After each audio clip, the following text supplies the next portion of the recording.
ChairShot Podcast coming at you here on Sunday, the final one of April. It's spring has sprung, and we are off to the races. No more gloomy weather, not happening anymore, folks. I was out in the sun this weekend. I'm a little bit orange from it, even though it wasn't that hot. Wasn't especially roasting, but it was nice and warm to a certain degree. So your Paul's got a little bit of a redneck there, and I don't mean he's a wrestling fan. I don't mean he's chugging beer with Poncho the cat. Busy show for you fine folks coming up. We got some news to get to. We got, of course, a big week of AEW television to get to, as well as all the usual fun and games you come to expect from the show. With me, as always, my ever-dependable co-host. First of all, we got the toasty brown tanned Paul. Hello. And we've also got, he doesn't look any more tan than usual, but maybe he is. It's Joe. Hello, everybody. It is spring has sprung, everyone. It's spring break. It's the CSP spring break. 10. Every CSP is a clusterfuck. Well, you mentioned spring break. Sorry to cut across you just quickly, but I'm wearing flip-flops as we speak. Oh, okay. So am I, to be fair. Puma branded, very, very Kevin Nash. Kevin Nash probably wore them on a Thunder. I got the Crocs on, baby. I've given up. I'm wearing Crocs now, so that's fine. I've just gone sockies, to be honest, for this podcast. I'm really living on the edge because the spring has sprung, and I was out mowing the lawn today, despite the fact that I have a terrible hay fever. But that's my commitment to maintaining that garden, folks. You know, we don't have a homeowners association here, but if we did, I'd be doing them proud. You know. Yeah. So only at the front, and can't be asked to in the back. No one can see that anyway, except the cats. How are we all feeling this wonderful sunny week? What are we up to this week? Good. Vibing. Loving the vibes. Yeah. Well, I'm physically feeling good because I've been exercising. He's been exercising. You've been running the roads.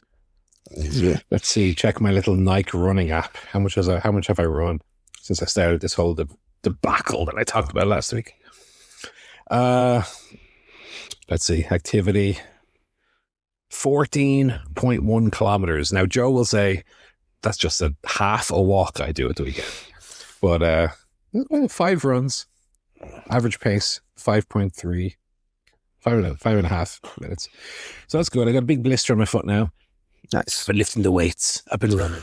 Checking that iron, brother. Oof. I haven't quite been taking any supplements, legal or otherwise. Totally natty. You wouldn't know about my physique. Totally natty. Natty belly and natty bingo wings. But that's been good. No, I'm feeling better. I wouldn't say yet the pants are falling off me, but I'm feeling good. Feeling good. That's all that matters. What else did I do? And I don't really get hay fever very much for whatever reason. I'm allergic to everything else. I don't really get hay fever. I did go to the dentist in the week. That's always fun. Oh, great. Get the old clean. Get the clean. And we'll also get a filling. That's always fun as well. And I also got a raise at work. Nice. I'll have more money, mate. You're doing such a good job. Don't talk about back in the day when you used to not work and what did I do? Play video games and watch TV. Just have baths. They got us listeners who are new to this, but they will say, well, yeah, working from home, some people are going to take advantage. No, this was in the office. Just watching Raw, SmackDown, and Impact every week at the office. Legitimately. Yeah. And not even hiding it, just on my work PC. Yeah, fuck it. I got a little lazy, got called in and said, well, I'll give you extra 5%. I'm going to have to pay for a new carpet next month anyway. Oh, that's the other thing. I went to my first AGM meeting, which is the annual general meeting in the block where I live. All heads, I would say. Okay. All the honchos, the chief honchos. All the honchos. So I went along. Yeah. And it was agreed that the little block where I live, there's only 4 of us in here. We need new carpet. The carpet in the common area is a big pile of shit, brother. Mm-hmm. So that'll be 500 each, by the way. Vote for it if you want it. And if you don't vote, we'll all look at you and say, well, do you not want a nice carpet? What's all about? And I go, okay, fair enough. I'll do it. Old Johnny thin carpet over there. Yeah. And then they said, oh, you got to pay them for upfront as well. Otherwise, if you don't contribute, if you don't want to vote for the carpet, you're not allowed to walk on the carpet, right? Yeah, it's a float. You have to pole vault over it, all right? So that's good. But I mean, that came up at a good time, that the raise and the carpet expense at once. I mean, that's going to basically half of what the carpet will cost will be covered by that raise. So I'm quite happy about that. Fair. I don't think there's too much else on over here. Went on a lovely walk down the canal because Friday and Saturday over here were very nice weather. Friday after work, barbecue immediately out. Burgers, chicken, very nice. And then Saturday went on a big long walk down the canal to the next town over, which was very nice as well. That's why I got a big sunburned. Because I was talking to my mother on Friday and she said, if you're going out, make sure to put on sun cream. Sage advice. Don't get me wrong. Sage advice. And before I went out, I did consider it, but I don't own any sun cream. And so that plan, unfortunately, didn't come to fruition. Now, could I have gone and bought some? Sure.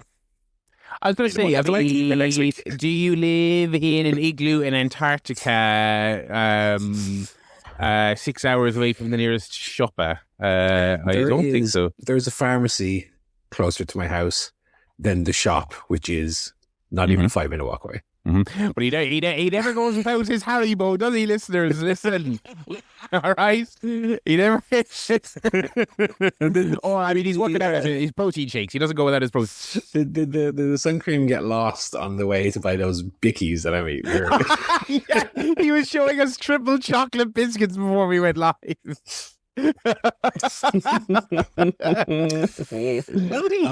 Priorities. That is true. It took me about 4 days to finally go to the chemist and buy my antihistamines, even though I've been dying for about 2 weeks at this stage. Yeah, because I get it before the spring, so I can't talk really.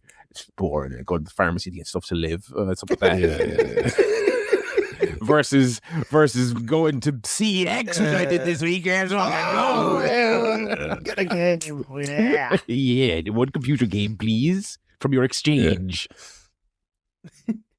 It's funny though, because as adults, I feel like I know people, obviously not only the three of us, because we're big macho blokes, but I know people our age who would be embarrassed still, Steve Merchant style, embarrassed still to go like buy condoms, but not embarrassed to go buy Lego. Do you know what I mean? Right.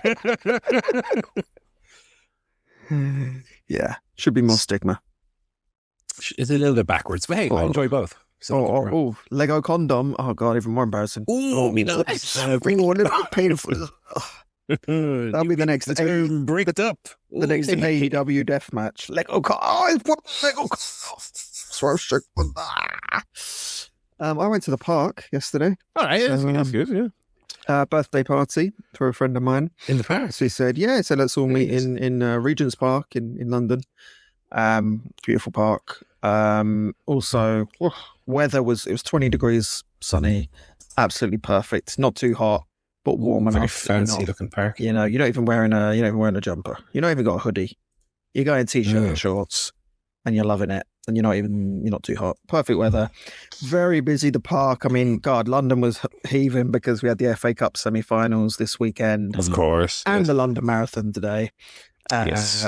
Where, side note, we witnessed history. The first man to ever run under 2 hours a marathon, which was quite exciting, to the point where the commentator was like, quick, if there's people in other rooms, get them in. So I went and leaned out the window and shouted to Michelle, who was hanging up the washing, quick, come inside. He's about to break the 2 hours. She ran in like, oh my God. We were like the moon landing. It was basically our moon, as close as we'll get to a moon landing. So that was good. Yeah, so London was heaving. The park was busy, but sort of nice busy. Like it wasn't annoyingly busy. It was just a very real buzz, lots of people around. So yeah, we had a really nice afternoon. Just sat there. I had 3 buzzballs. This guy. I wasn't gonna. We didn't actually take any. I was like, well, I'm not gonna drink. I'm just gonna take a bottle. I'm just gonna get some water, some snacks and stuff. I'm not actually gonna drink alcohol. No thanks. First time I'm offered a drink. Yeah, go on, I'll have a buzzball there. Buzzball, no less. Well, my friend had brought like a few bottles. Sorry, what you have a fake ID from your older sister. You gotta sneak into the disco. I was like, oh, go on, man.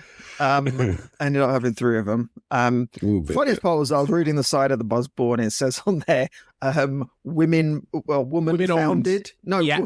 Woman founded. Yeah, because you told it to a man, right? Yeah. I'm like, oh, yeah, I'm really supporting women by sitting in the park drinking 3 buzzballs. So that makes it fine. Otherwise, you might think this is delinquent behavior, but actually, no.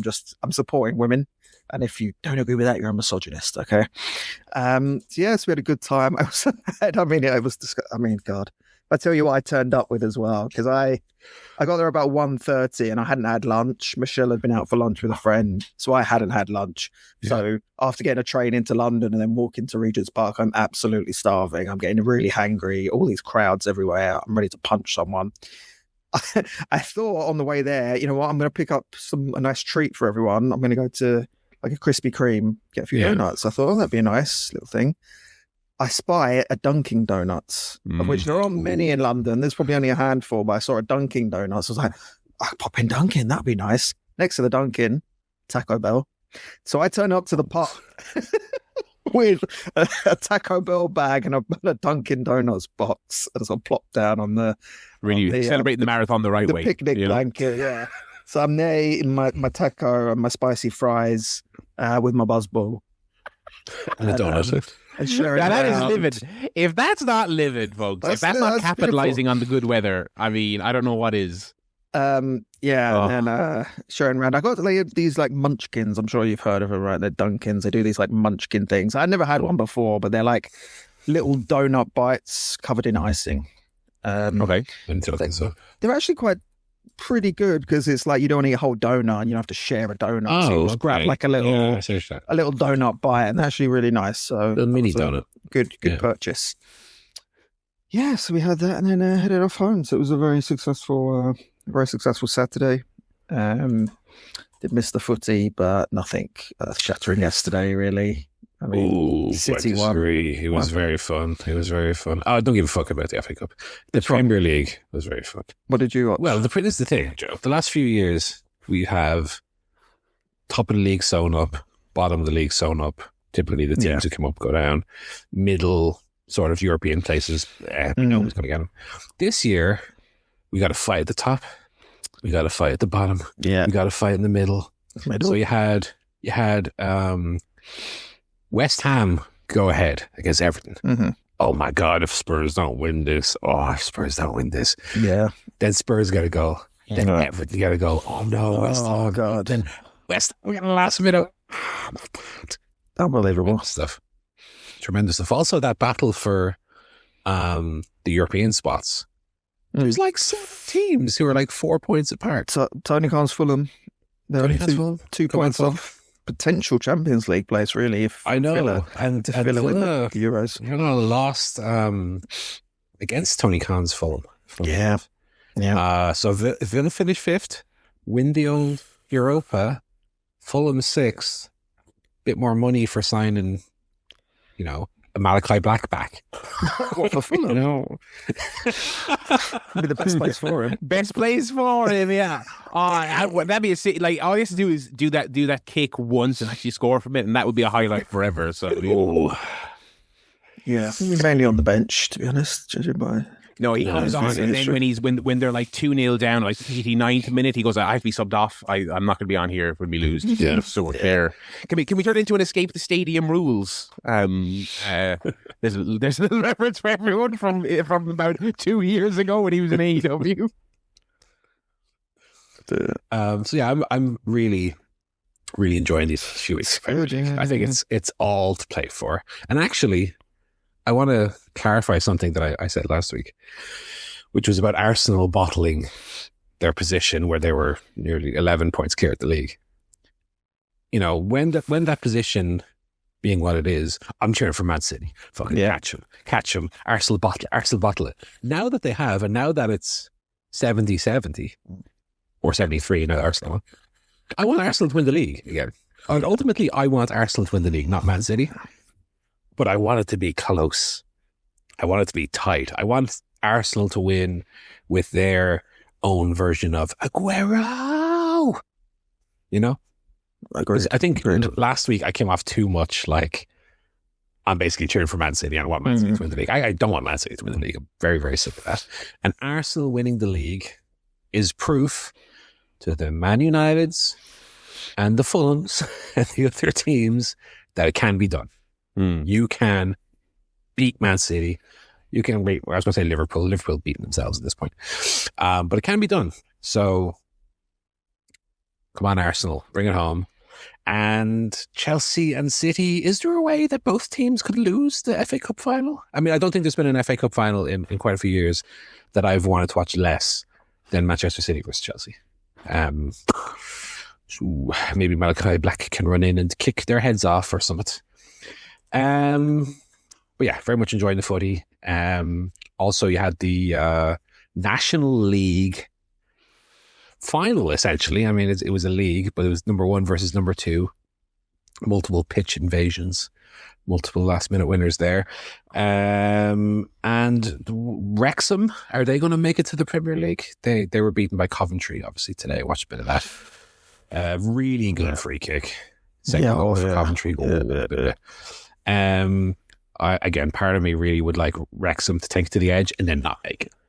Just to, that would be the best scenario. Although I would take a perverse enjoyment out of Wrexham making it to the Premier League and just getting fucking hammered every week. That would also be good, but I prefer they didn't. I prefer they languish in the second division for long enough that people lose interest in the whole kind of. You don't want to see Ryan Reynolds' fairy tale little face pop up at where would they be playing? Turf Moor? No, Burnley are going down, of course. Wherever. Selhurst Park, Craven Cottage. On commentary. That's Sky Sports. I mean, it's a whole other conversation we'll have for another day. The dumbing down of sports coverage. Yeah, it is pathetic. We won't talk about that now. Do we want to get on to the wrestling news? Bit of wrestling news. We got some wrestling news here. I suppose we'll kick off with the releases. We had our we're kind of really cut into the chase. Like, Mania's over. It's time to get rid of people. You know, it was usually Mania. You get your few people called up, and then after that, it seems like they would look at the books and go, "All right, who are we not doing anything with, and what have you." Really condensing it here. So we won't. There's a ton of people here that I had zero clue who these were. We won't talk about the NXT development. Yeah, NXT. Some people not even on NXT. Some development. One person, I'm on r/WWE, right, and they've compiled a list. One person here is listed as their name parentheses WWE LFG, which is like the reality show. That's the Bully Ray show, yeah. Yeah, so I guess they signed some people who didn't win, I guess. I don't know. Anyway, the notable names, you had Alba Fire, the former Kaylee Ray, Aleister Black, the former Tommy End, the Andre Chase from NXT, that seemed like a big enough the goatee beard fella, yeah. Apollo Crews, who, I mean, Hall of Fame, forget he was there guy, right? I mean, he's been there for the whole decade, I think longer than a decade now. More, 11, 12 years. 11 years. I mean, that is a guy that is a textbook example of they just squandered like this very athletic, talented guy. He's like 10 fucking years of his life.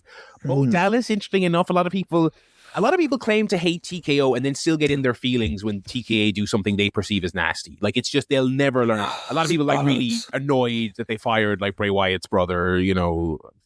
They fired Bray Wyatt. People, they fired exactly. It's not like he had that was memory hold completely after he died. Oh, Bray Wyatt, part of the WWE family. You fired him too. Fired him. Yeah. Because it cost too much money. And he kind of seemed like in real time, it definitely seemed like he was not on the same page with a lot. But anyway, it's a separate fucking thing. Along with Bo Dallas, you also had a lot of the other Wyatt Six. They're all the other Wyatt Six folks were all gone. There's six of them. Was that? No, there wasn't. It was SICK. Yeah, I know. I thought that was. But I don't think there was six. I thought it was the fact that there were six. It was five. Okay. It was Bo Dallas, Eric Rowan, Joe Gacy, Sam Shaw, whatever his name was, and Dexter Loomis. Dexter Loomis. Nikki Cross. Nikki Cross. Loomis is an interesting one because obviously took so not for me kind of act, but it seemed like they seemed to really want to do something with that guy. He was the serial killer. He got fired and brought back as well. This is his second firing from there. I mean, yeah. So all those folks are gone. Kyrie Zane. Gone. Motor City Machine Guns. I mean, that's got to be that's a fairly sizable fumble by them when the talk came out that they were leaving TNA and everyone, and I know a lot of AEW people are, please, they should go to AEW. They'd have a great run there. Went to WWE. Did they win the titles? Yes, they did. They won them. Okay, a huge run for them, I guess. Yeah. And then that was pretty much it. Couldn't find them with a search party post that. Santos Escobar fired and brought back, and fired and brought back Zelina Vega, who went straight on Twitch and started talking about how annoyed she was at Sean Ross Sapp. So that wedding makes sense. That dynamic they have, I don't know. Dear. So anyway, on her thing. I understand why she'd be upset. I understand it, but. That's how news works. I'm sorry. Yeah, right? I could. It's a classic example of I can understand why you'd be upset, but it's like you've no real right to be, even though you would be because you're human, right? You get annoyed about that, but that's my point. Like that, you are a celebrity and he's reporting the news. What? It's ridiculous. So yeah, and Zoe Stark, I suppose, another somewhat notable one. They didn't do much with, but she was on the main roster. Had a big injury, and then did she ever come back from it? I don't know. So I mean, I guess no real shocks. Really, I was kind of surprised to see Kairi Sane go. I haven't seen a Kairi Sane match since the Mercedes one. I've heard people say that she just physically doesn't seem to really have it anymore, so they weren't too shocked by that one. Aleister Black, I mean, it just really seems like there was a period there where they couldn't wait to take back all these people who were grumpy in AEW because I think they loved the PR win, which is how these things work, and I think that makes sense. It's not just getting the talent, it's also getting the visual win over the other. AEW's done that a lot, right? But it's really obvious they had nothing of any substance for this guy. So that one maybe caught people off guard. Other than that, I mean, again, people are pretty pissed off about the Machine Gun thing. But again, they won the titles shortly after they debuted, and then what? Nothing. I mean, nothing.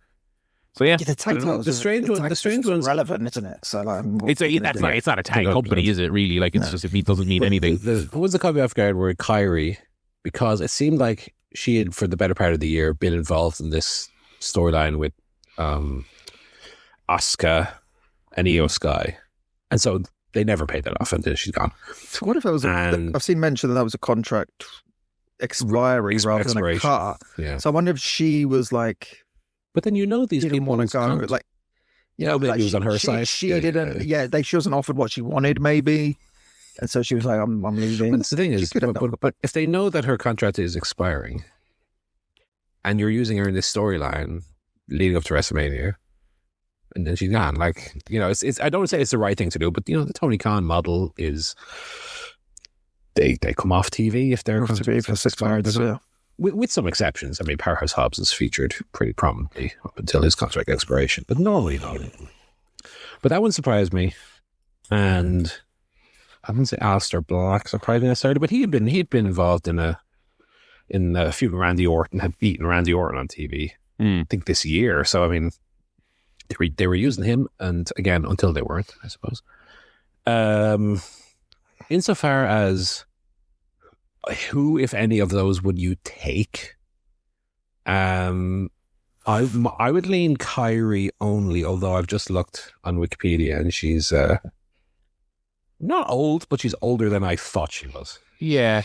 And if there is an argument to be made, well, my point is, if there's an argument to be made about physically where she's at, then that kind of strengthens that argument. Yeah, I'm taking people at face value on that. I have not seen a match of hers since the Mercedes one, so I don't know. But I, on what I've seen of her in the past, I'd bring her in. And no one else. I mean, no one else really. No. This is it. People were talking about Motor City Machine Guns. I was a big fan. I had the Motor City Machine Guns T-shirt. You were a big guy. I was a big guy. But this was like, Motor City Machine Guns peak was like 18 years ago. No, not that long. 18 years. I would say latter half of the 2000s, like 2008, 2009. No, yeah, they had that feud with the Beer Money. That was like 2010, 2011. I know that was still sorry, 15 years ago. Yeah, that's still pretty. I'm not saying they're like young guns ready to shake up, but like to come, they've never feuded with like FTR, for example. Weirdly, they did have that match with FTR on, was it All Out? They had a 6-man. Do you remember that? Yeah, I don't remember that at all. Discovered that this last week. It was a 6-man with Wardlow. Yes, I think it was the Pinnacle era. I remember. Wardlow and FTR versus, was it Jay Lethal? I think, and something like that. Machine Guns. But they've never. I'd love to see like FTR Machine Gun. I know like they're not a tag team, but I would love to see them. They can still have really good matches with the Bucks, the Rascals. You know, I'd bring them in on a 1-year deal, max. Yeah, a lot of people have been like insistent they come in. I don't know. Yeah, I'm kind of similar. I'm like, yeah, they were great, but I didn't really love them as much as other people loved them back in the day. I'd give them a spin. I'd bring them in for the year. I would do the dream matches. You know, yeah. I'd do something. Bring back Alistair? I wouldn't even humor it. I mean, no, he was, you know, another one of those. He just another classic case of just didn't seem to. I don't think he respected AEW. I just don't think he did. Big time outsized, you know, opinion of himself versus what he offered, and I've enjoyed some of the stuff he's done. But I bring him in as Leo Rush's manager. Yeah, I mean, he'd stand outside in a suit and whisper things into his ear, like, "Be spooky, do spooky shit." I think Leo Rush would be weighed down by that. To be honest, I think he's got a bright future ahead of him. If you look at what Brody's done and stuff without him, I mean, it's you know, yeah, no, 100% not him. It would be for me Kyrie if she's actually interested, and Machine Guns. Other than that, it kind of reminds me of like. Paul, you'll appreciate this one. You're playing like Football Manager or Championship Manager, and you get the end of season, free transfers, and you're looking through it and you see like Ronaldinho, he's 38, but bring him in for a year. You might as well offer him a contract if he comes in, get him in for a year. That's how I'm looking at it, because they're not going to release anyone good anymore, really. Like, I mean, Kyrie is, I think, still good, but you're not going to get like a big release really now, unless something goes wrong or someone gets fired. Like, it's going to be people that are kind of like.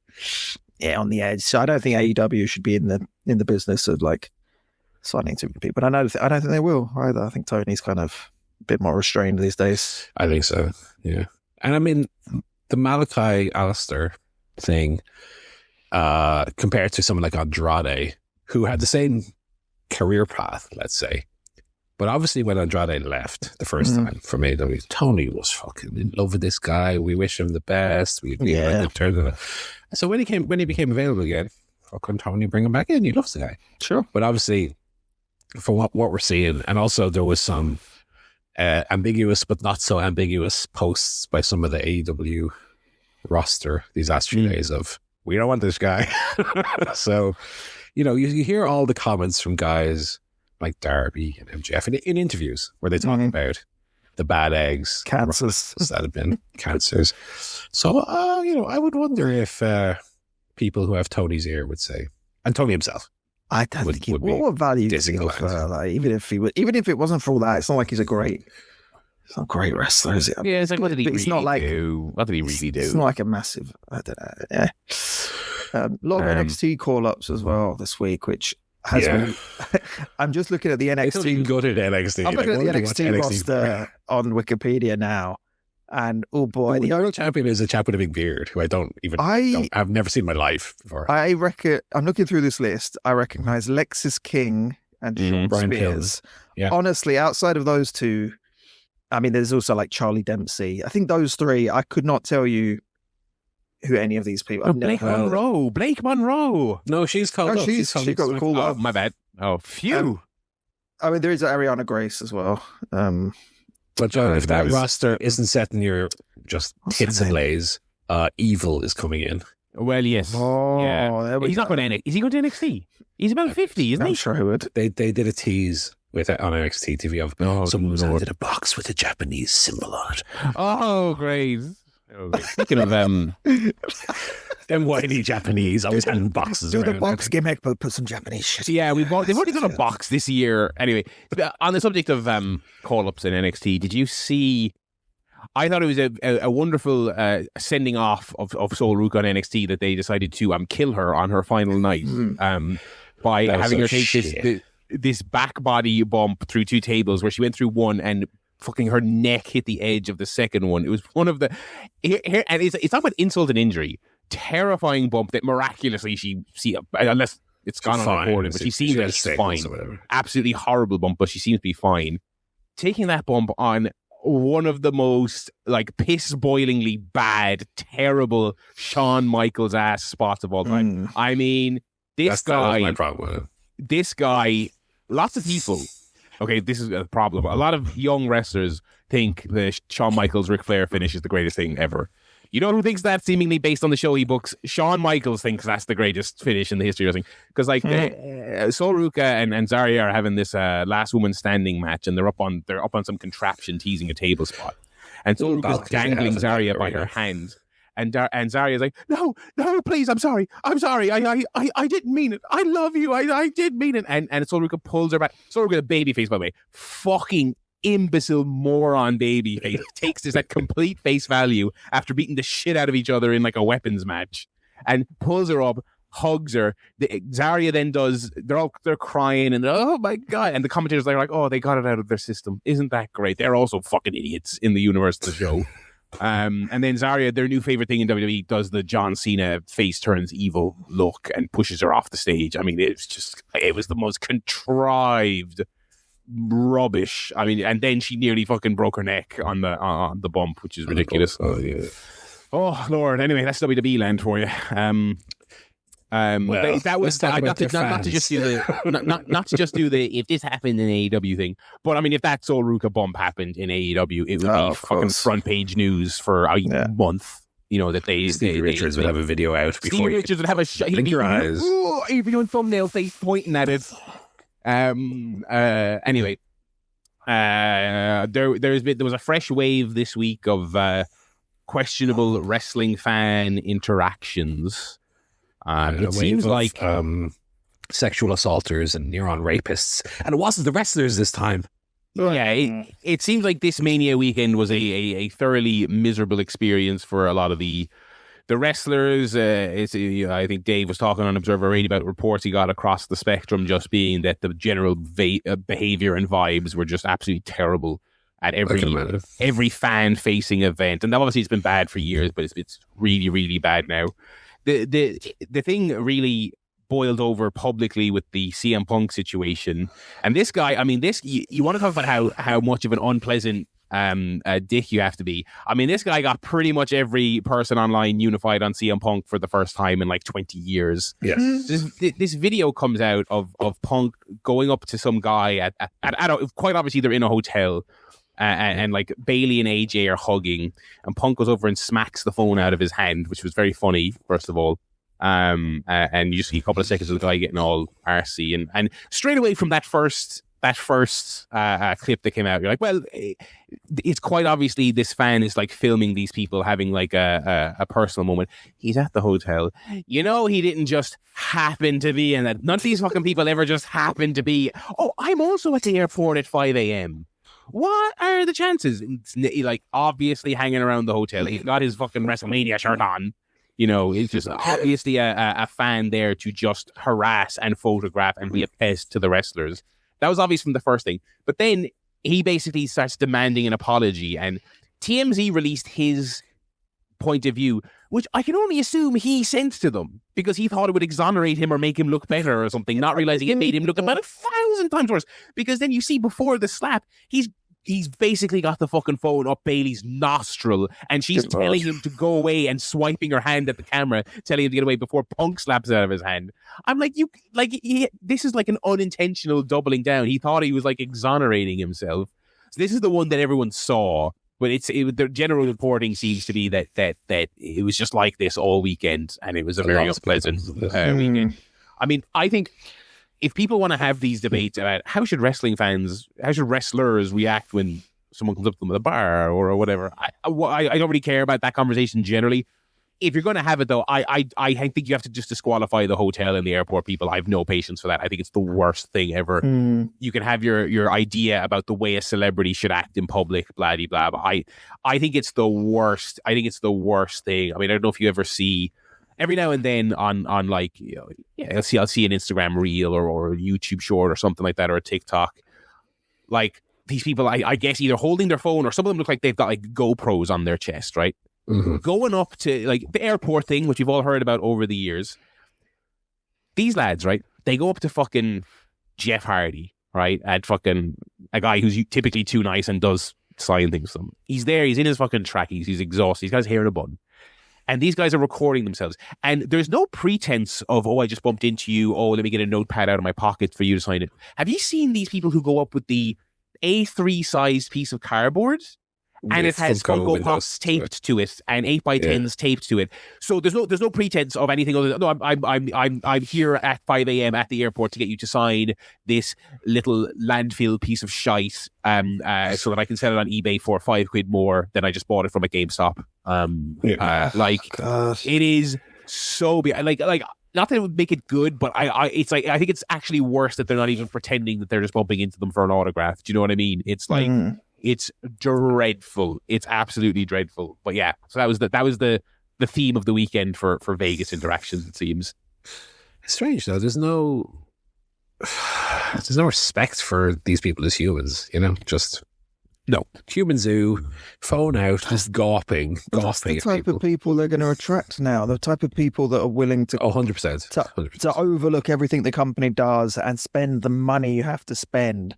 They're going to be people that are they're not fat. They're just like obsessives, or they're kind of, you got to be a bit weird. Yeah.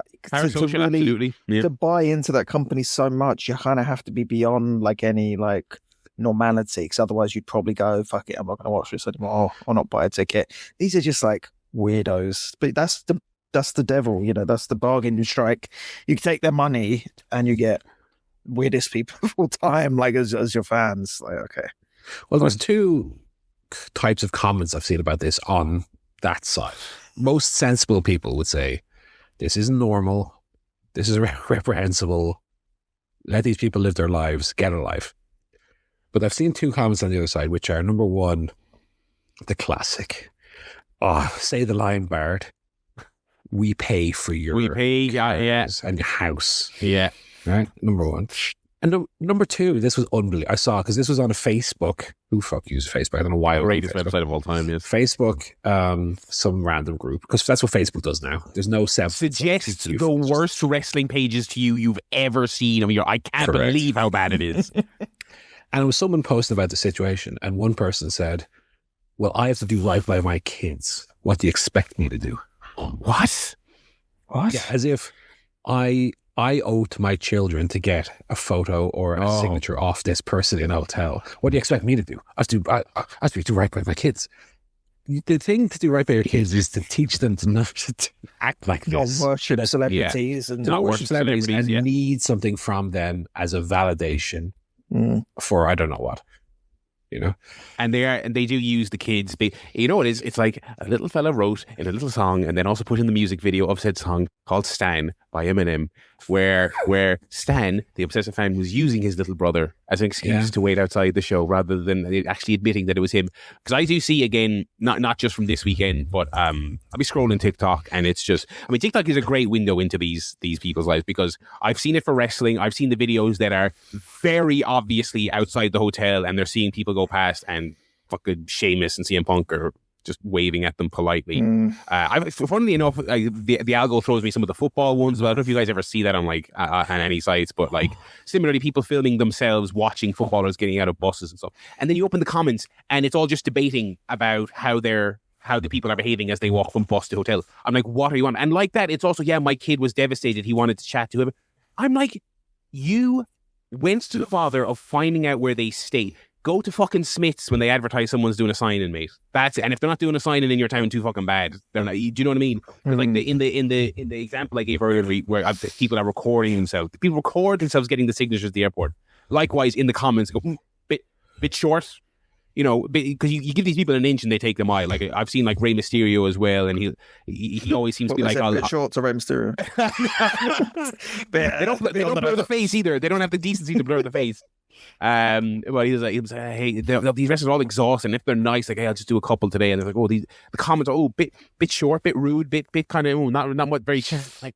What is going on? Yeah, and the excuse that the kid needs to see them. It's just so bizarre. But what is filming Bailey hug AJ Lee? Like, what do you kind of get from that? That's strange. This guy, I mean, because it was just, and maybe some of this is just worse post-COVID because everyone's just lost their common sense.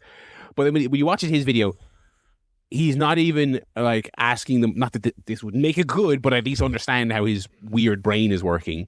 He's not even asking them, he's just shoving the phone in their face. I mean, he's not even saying or doing. It's like, what?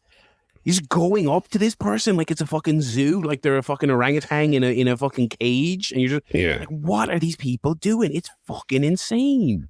I mean, not to be a politician from 1997 blaming everything on video games or blaming video games for everything, but I have to think that there's an element of you go to a concert or you go to a wrestling or football, and everyone is on their phones recording everything. And now you have, even more so these days, everyone of a certain age is idolizing these streamers who live their entire life in front of a phone, in front of a camera. Yeah.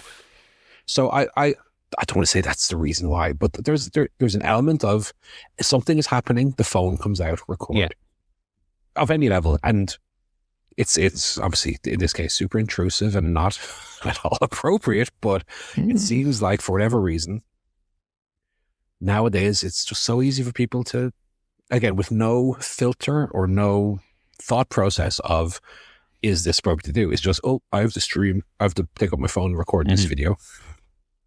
You know, people are not well in the head. So yeah, that's that is the latest from wrestling fans. Yeah. So with all that said and done, will we segue into our features for the week and kick off with a fantasy update? Mm-hmm. I am thinking more and more, do I do another trade here? Because there's someone I have my eye on, but I've used 3 already.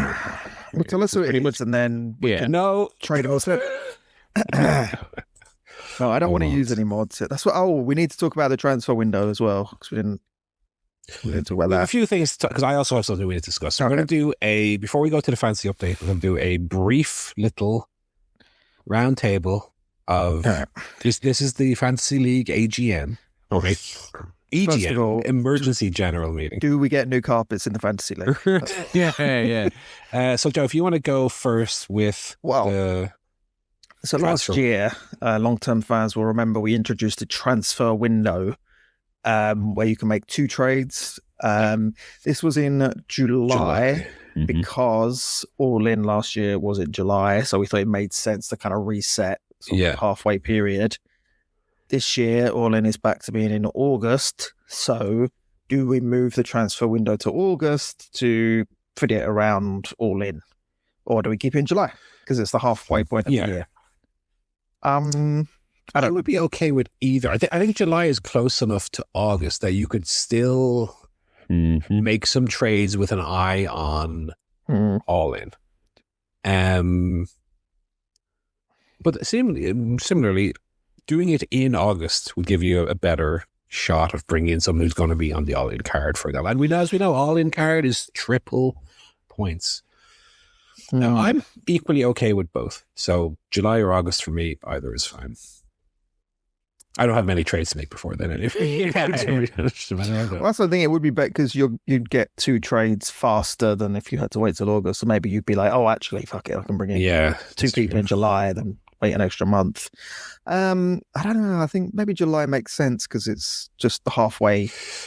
We'll start the second half of the year, so it's like yeah, I can reset, and still it's close enough to All In. You could do it at the end of July, and you're only a month away. So maybe we'll leave it and just keep 2 trades. I think leave for July. In July. Yeah. I like July as well, and like you said, it's close enough to Wembley that it can be a Wembley related, thing. Yeah. Okay. Rubber stamp. My thing that I wanted to bring is I don't like changing the rules halfway through.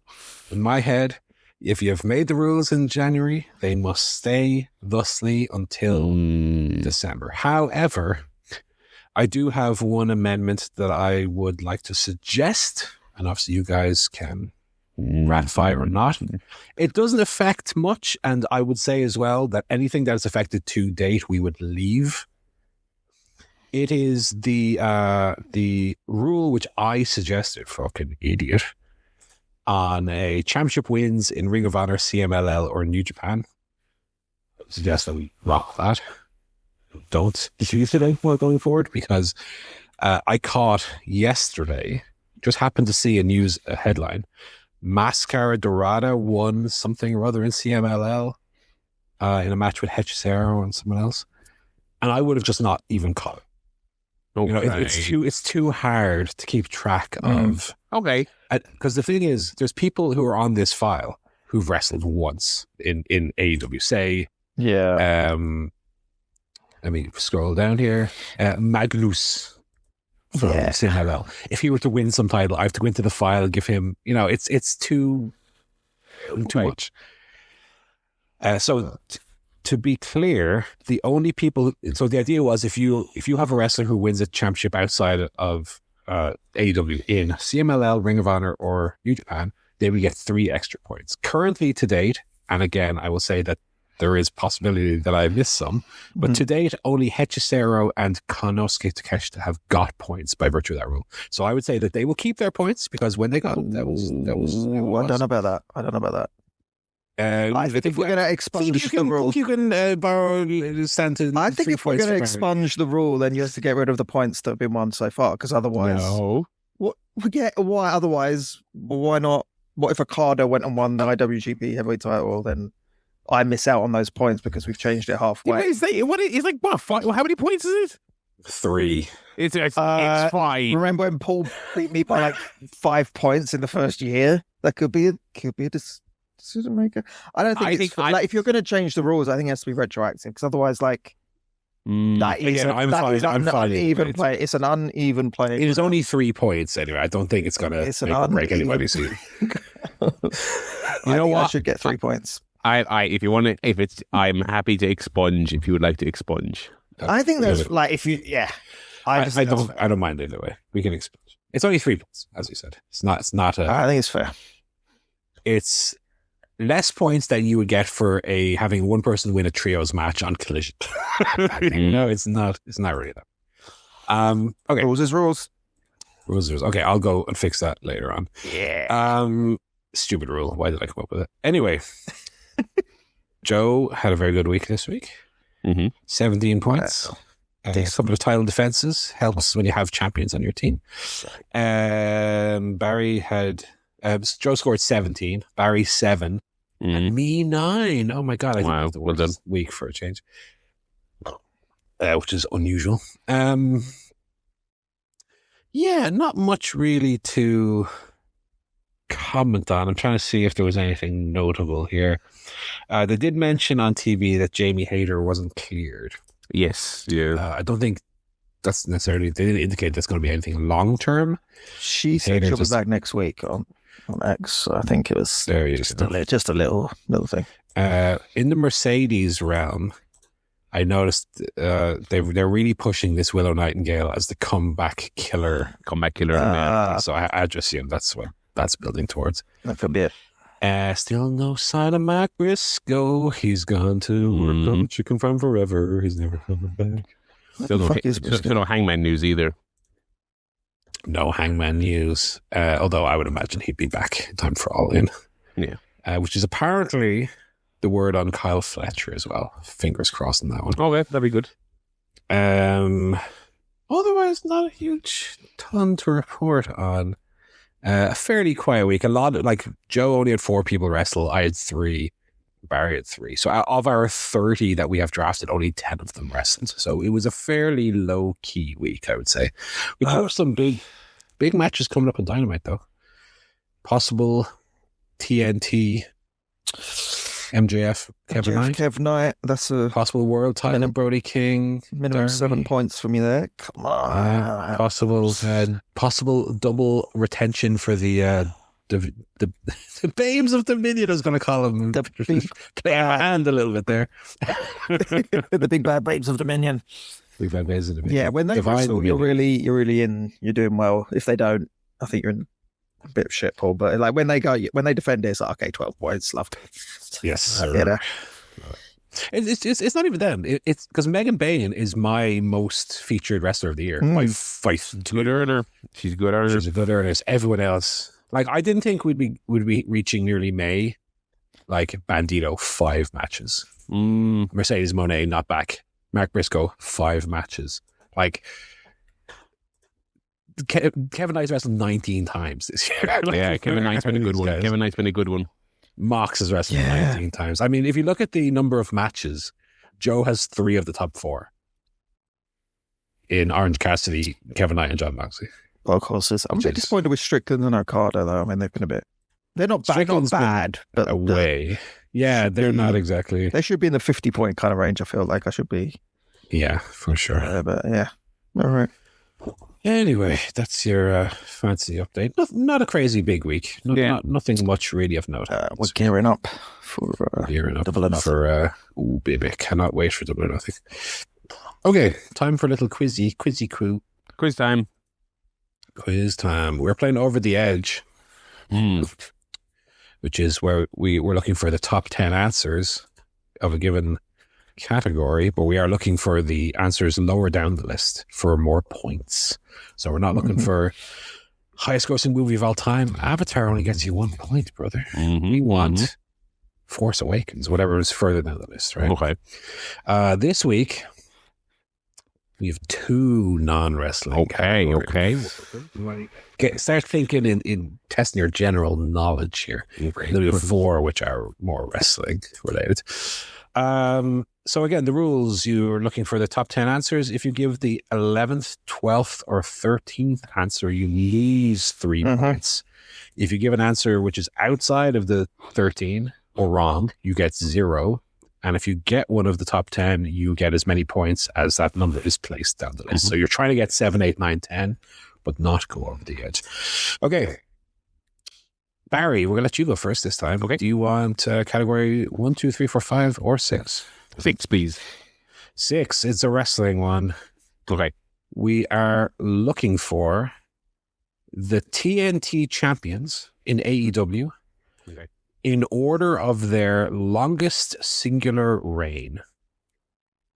Okay. So that means we've taken the TNT champions and we've looked at each of them, which was the longest unbroken reign they held the belt for, and we've ordered them from longest to shortest. Okay. Okay. So Barry, and by the way, guys, you get 2 guesses each. 2 guesses each. Let me go. So you go first, then Joe will get a guess, then Barry will get a guess, then Joe. Darby Allin. Barry's going Darby Allin. Joe. So we're looking for the shortest, but not the most short. Like we're looking for the longest. Yes, number 1 is the longest. You're looking for not the shortest, but shorter. Yeah. Okay, I'm gonna say Carl Fletcher. Okay. Barry, number 2. Danny G. Danny G. Danny G. And Joe. Miro. Okay. So we'll start with number 1. The longest TNT Championship reign is actually Darby Allin. Oh, what? 182 days, I believe. Longer than Miro? Longer than Miro, yeah. Wow. So 1 point for Barry. Number 2, Jack Perry. Oh, yeah. Number 3, Miro. Number 4, Wardlow. Oh, yeah. Number 5, Danny G. Okay, I'll take Barry. Number 1, 2, 3, 4, 5. Number 6, Kyle Fletcher. So 6 points for Joe. So that's the points already divvied up. What's that? So the score is 9-6 to Joe, but we'll go through the rest. Number 7, Luchasaurus. Okay. Number 8, Christian Cage. Mm-hmm. Number 9, Adam Cole. And for the Big 10, we were looking for Sammy Guevara. I nearly said Adam Cole. I'm kicking myself. Guevara. And the red answers would have been Cody Rhodes, Mark Briscoe, and Scorpio Sky. So 6 points to Barry, 9 to Joe. Still quite close. Joe, 1, 2, 3, 4, 5. 4. 4. It's a wrestling one. And I will say with this one, guys, there are some repeat answers here, but some of them have stipulations attached and some don't. So I will say, by default, I'll let you know now, if you give me the answer without mentioning a stipulation, I will assume you are giving me the answer without the stipulation. If you want to be clear that you are telling me answer with a stipulation, mention the stipulation, okay? It's not 100% required, but just in that case, that's how I will use it. So we are looking for Lucha Underground matches by Cage Match Arena. Best to worst. Oh, God. Lucha Underground Can matches. I name 2 Lucha Underground matches? Joe first here. God. Prince Puma versus Johnny Aztec, whatever his fucking name was at the time. Prince Puma versus Johnny Mundo. Mundo, yeah. I assume you're talking about. Okay. Mary? Can I get Phoenix versus Mil Muertes in Grave Consequences? Grave Consequences. Sure can. Joe?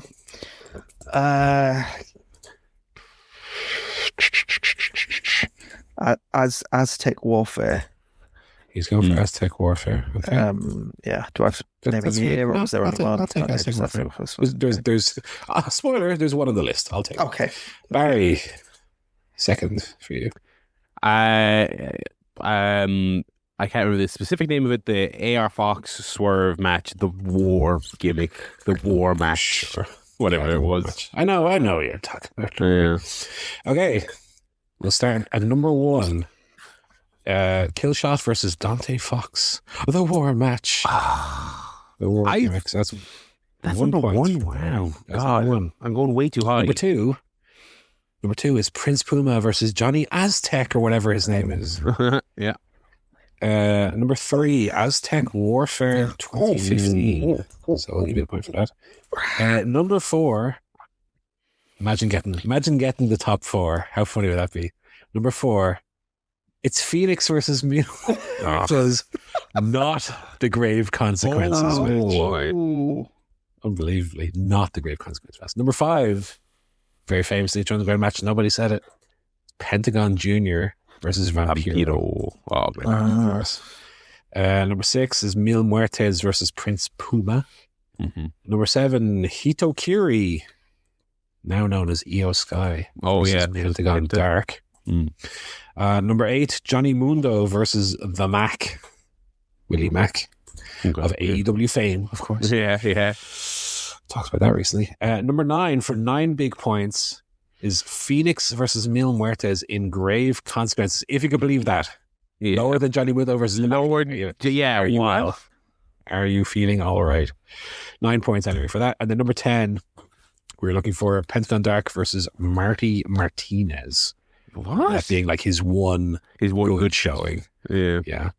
And then the other matches mentioned, which would have got negative points, were Mil Muertes versus Prince Puma versus Pentagon in a triple threat match, Prince Puma versus Pentagon Jr., and this was, I guess, past us watching it. Cage versus Mil Muertes versus Jeremiah Crane. Sammy Callahan. So good points there. Barry now is in the lead 16-14. So still very close. Very all close. to play for here. We go back to Barry. 1, 2, 3, and 5. 2, please. 2. It's a wrestling one. We're avoiding Okay. them now. We're keeping them for last here. We did something similar last time we played this.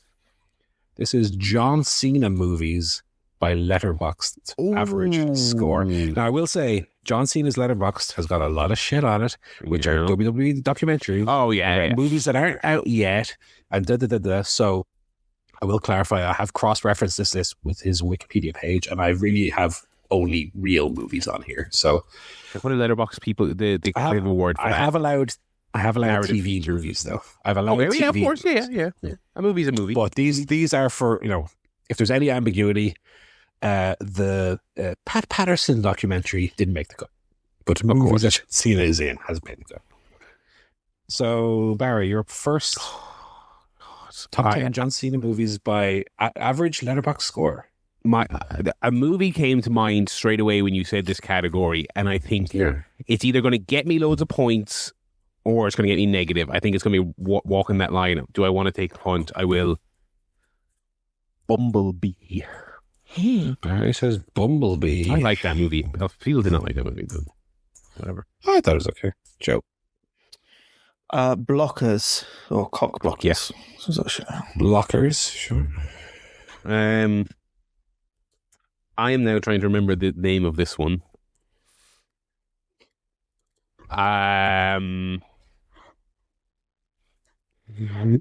If I say to you the Amy Schumer one, will you give it to me? What's that one? Bill Hader, Amy Schumer, John Cena, rom-com. Trainwreck, was it? Trainwreck. Yes, thank you.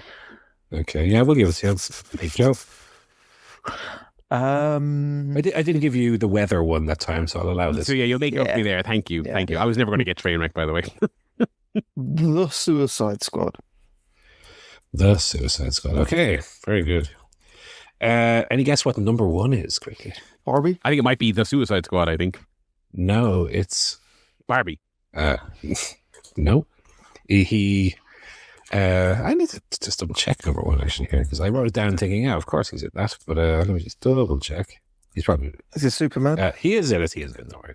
It is Superman. Joe's got it. Ah, okay. Superman from last Very year's number 1. He makes an uncredited appearance, but he is in it. Number 2, Teenage Mutant Ninja Turtles Mutant Mayhem. Okay. Number 3, Barbie. Hmm. Then we have 2 TV movies in a row, so don't shout at me because you've never heard of them. We have Tour de Pharmacy and we have Psych the Movie. I've never heard of them either. Psych the movie isn't what Psych like the The TV show, yeah, USA is the it? detective show, yeah. Yeah. Number 6, The Suicide Squad. Hell yeah. Well done, Points Joe. for Joe. Number 7, Bumblebee. Very good. Oh, nice. Very Points nice. for Barry. Number 8, Ferdinand. Oscar-nominated animation about a bull, Mm. which I saw in the cinema. Number 9, The Wall. That's The Wall, brother. The Wall, brother. That's the movie, The Wall. And for 10 big points, we were looking for Scooby-Doo WrestleMania. Mystery. Oh, yeah. All the fucking the animated DVD one. In 11th place, 1 point off for 10th, Blockers. So Joe gets a -3 on that one. Daddy's Home and Ricky Stenicki. So no train wreck. So No train zero wreck. points. Fair enough. Points as it stands, 23-17 to Barry. We have 3 rounds to go. So Joe, 1, 3, or 5? 1, please. 1, we have a non-wrestling category. But it is Letterboxd related, so it has films. I'm going to pull up the Letterboxd page here because the definition, I want to be clear on it here. Okay. The category is Letterboxd films with most fans from the 2020s. So with the most fans means films that most people have in their top 4 on Letterboxd. So on Letterboxd, you can say your top 4 favorite movies. Yes. This is taken from the top 250 films with the most fans list on Letterboxd, but only counting films from the 2020s. Okay. So only films that have come out in the last 6 and a bit years. Films must be feature length with a festival premiere, theatrical distribution, or professional streaming release. Excludes documentaries of any kind, direct-to-video, self-release web videos, etc. Okay. Any clarification? No, that makes sense. No, all good. Letterboxd films with the most fans, based on what I just said, from the 2020s so far. It is a tricky one. I'll say that. It's a tricky one. So it is an opportunity for people to pick up points where maybe their opponent will not get any. Joe, you get to go first here. Fucking hell. I'm trying to. I've got a couple, but trying to think of some good ones here. Some of the, I mean, in a sense, some of the movies that come out in the last 6 years that people consider their like favorite movies. Yeah. I'm gonna go. Might be a safe one. Fuck it. I'm gonna go Barbie. Barbie, good one. Barry. The second Spider-Verse movie, Across, I believe it's called. Okay. Joe? What's this 20? Yeah, Spider-Man No Way Home. Yeah. That was very popular. Oh, God. This is Barry. This is really fucking tough. I would have gone Barbie. I'm trying to think of the, Everything Everywhere All at Once. Okay. I'm not going to write that all down. I'm just going to write the initials. Oh. Okay. Number 1. Everything Everywhere All at Once. Fuck. You nailed it. I thought the contour, the blowback would take it down a couple of pegs. Dang. No, it's number 1. Number 2, Dune Part 2. Yeah. Number 3, After Sun. A really wonderful. Yes, of course. Number 4, The Batman. Oh, of course, the Batman was fucking freaks. Number 5, Spider-Man Across the Spider-Verse. Which you watched in a cinema in London. Two of the most overrated films of all time, back to back there. So 5 points for Barry there. Number 6, Sinners. Last year. Good one. Number 7, recency bias, but Project Hail Mary. Really? Already in there. Wow. Yeah. Well, I know there are people who use their top 4 as like a what I've seen recently, as opposed to being freak behavior. Freak behavior. I agree. Number 8, first movie on the list that I haven't seen, Bones and All.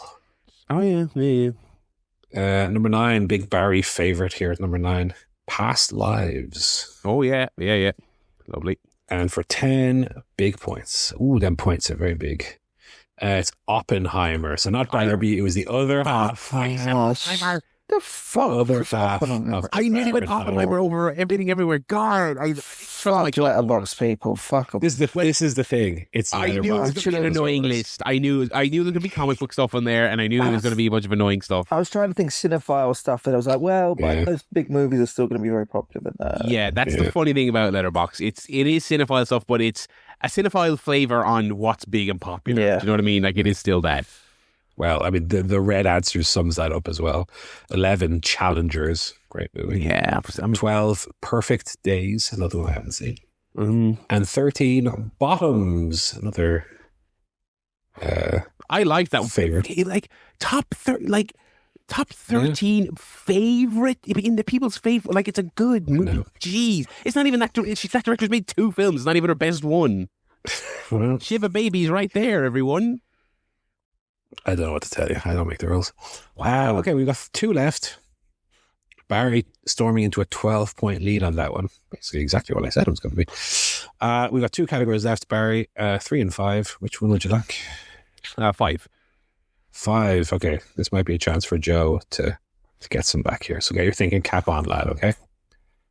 This is our other non-wrestling question.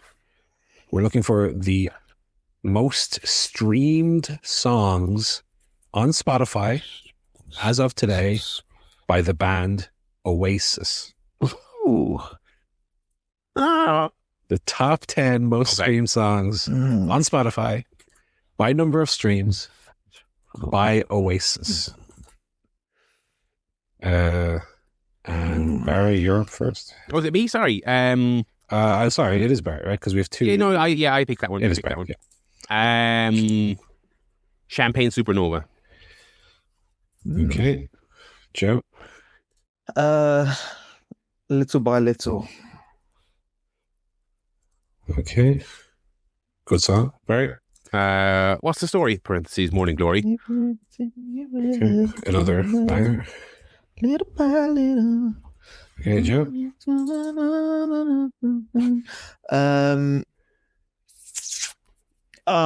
Fucking hell.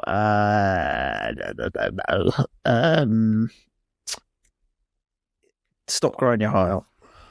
Oh, crying your heart out. Okay. We're all tiptoeing around Wonderwall at number one, obviously. Yeah. Number one. It's Wonderwall. Here's one you might know. Number two. Don't Look Back in Anger. It is. Oh, yeah, very good, very good. Number three. Could be Champagne Supernova. I think it might be Champagne, yeah. It is. Yeah. Number four. I don't know. No. Master Plan. No, it's Stop Crying Your Heart Out at number four. Okay. Number five, Live Forever. Live Forever, of course. Number six, Stand By Me. Stand by me. 7, Supersonic. Oh, yeah. 8, She's Electric. She's electric. Number 9, Half the World Away. And number 10, for 10 big points, we're looking for Whatever. 11 to 13, Slide Away. Mm-hmm. Don't Go Away. Mm-hmm. And Married with Children. I will mention number 14 was Little by Little. So just a little too bit. 14, please. So the score is 32-1 to Barry, but we do have one left here. And Joe, you're up first here, so you got first pick on this. We're looking for WWF wrestlers. Okay. In order of number of matches in the year 2000. Ooh. Matches in 2000. So who wrestled the most in the WWF in the year 2000? That's what I'm looking for. Year 2000. Who had the most matches that year? That's what I'm good. Well, not the most. We don't want to know the most. We want to know 7, 8, 9. Good bloody question. I mean, I really have no idea who 9 and 10 would be. I'm going to go Jeff Hardy. Jeff Hardy. Okay. I am going to go Kurt Angle. Bangle. Angle. Bangle. Angle. Let's plump for God, I'm trying to think of the 2000 Royal Rumble. Rikishi. Hey, Rikishi. What a stupid fucking answer. No, I think that. Give Barry the points now. He got his big push in 2000. I think you might I go Chris Jericho.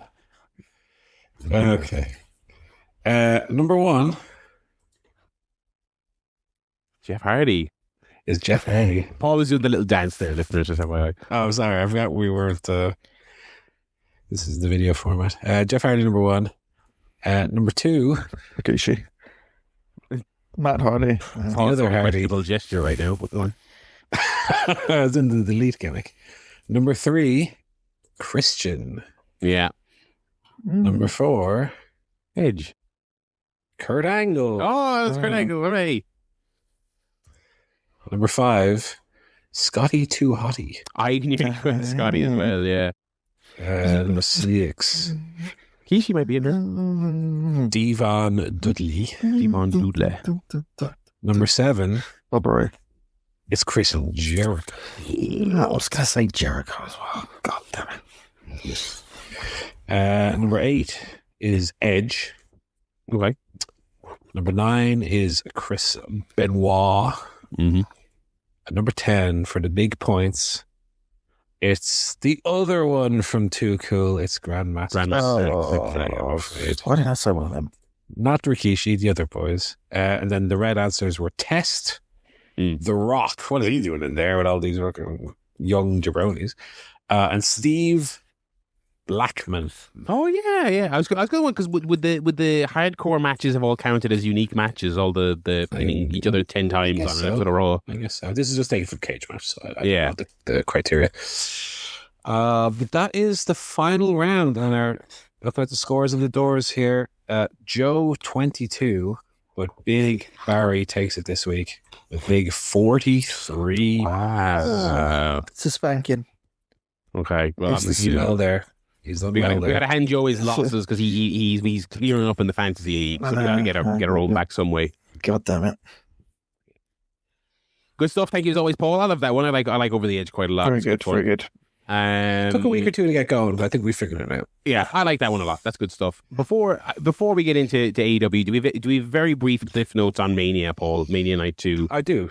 Other than I watched the main event, and I don't know if was there some special option you could pay on ESPN where if you buy a certain tier you get sucked off while you watch this match, and so everyone's rating it through the roof. I thought Punk and Roman had a good little Mania main event. And that was it. And a fiver. So if only one of us drafted Roman or Punk in our fantasy league, we'd have a $5 bonus off Melty this week. I disagree with you, and I don't. Says I thought.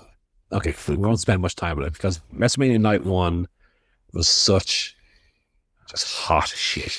Yeah, not in a good way. Bad steaming. Just sorry. Yeah, people do say hot shit. Yeah, sorry. Yeah, hot shit's me good. This is like what the fuck is he about? Hot shit? Those are bad. A dog does a big one, and you can smell it from 10 feet away. That's what WrestleMania Night was. WrestleMania Night 2 is what I thought Night 1 was going to be, in that it was a inoffensively average show with no real high points. It was fine. And then with what I thought was a very good main event. So I think you're downplaying a little bit, but I agree that I don't think it was like, people are saying like, this was the finest Chardonnay of a WrestleMania. This is the best WrestleMania event ever. I don't think it was. I thought it was very good. If I was giving the scores out, give it a solid 4. Solid 4 from Paul. But so I kind of fall, I guess, sort of between you and Meltzer somewhat. My thing was that if you were in the best possible mood, if I was being generous, I think you could call. I don't think it's wrong to call it a 4. I think I could. Being generous, I think you could call it 4. I think maybe 3.5 would be my thing. I think they worked really hard. It had good heat. I'm just sick of all the tropes. You know what I mean? I'm sick of the fucking table. I'm sick of the stealing the finishes. I'm sick of all that stuff. It was funny. I was watching it on stream, and I literally said after they used the steps for Punk to gig, I was like, that doesn't really bother me. If you want to say in universe, the ref lets it slide because it's the Mania main event.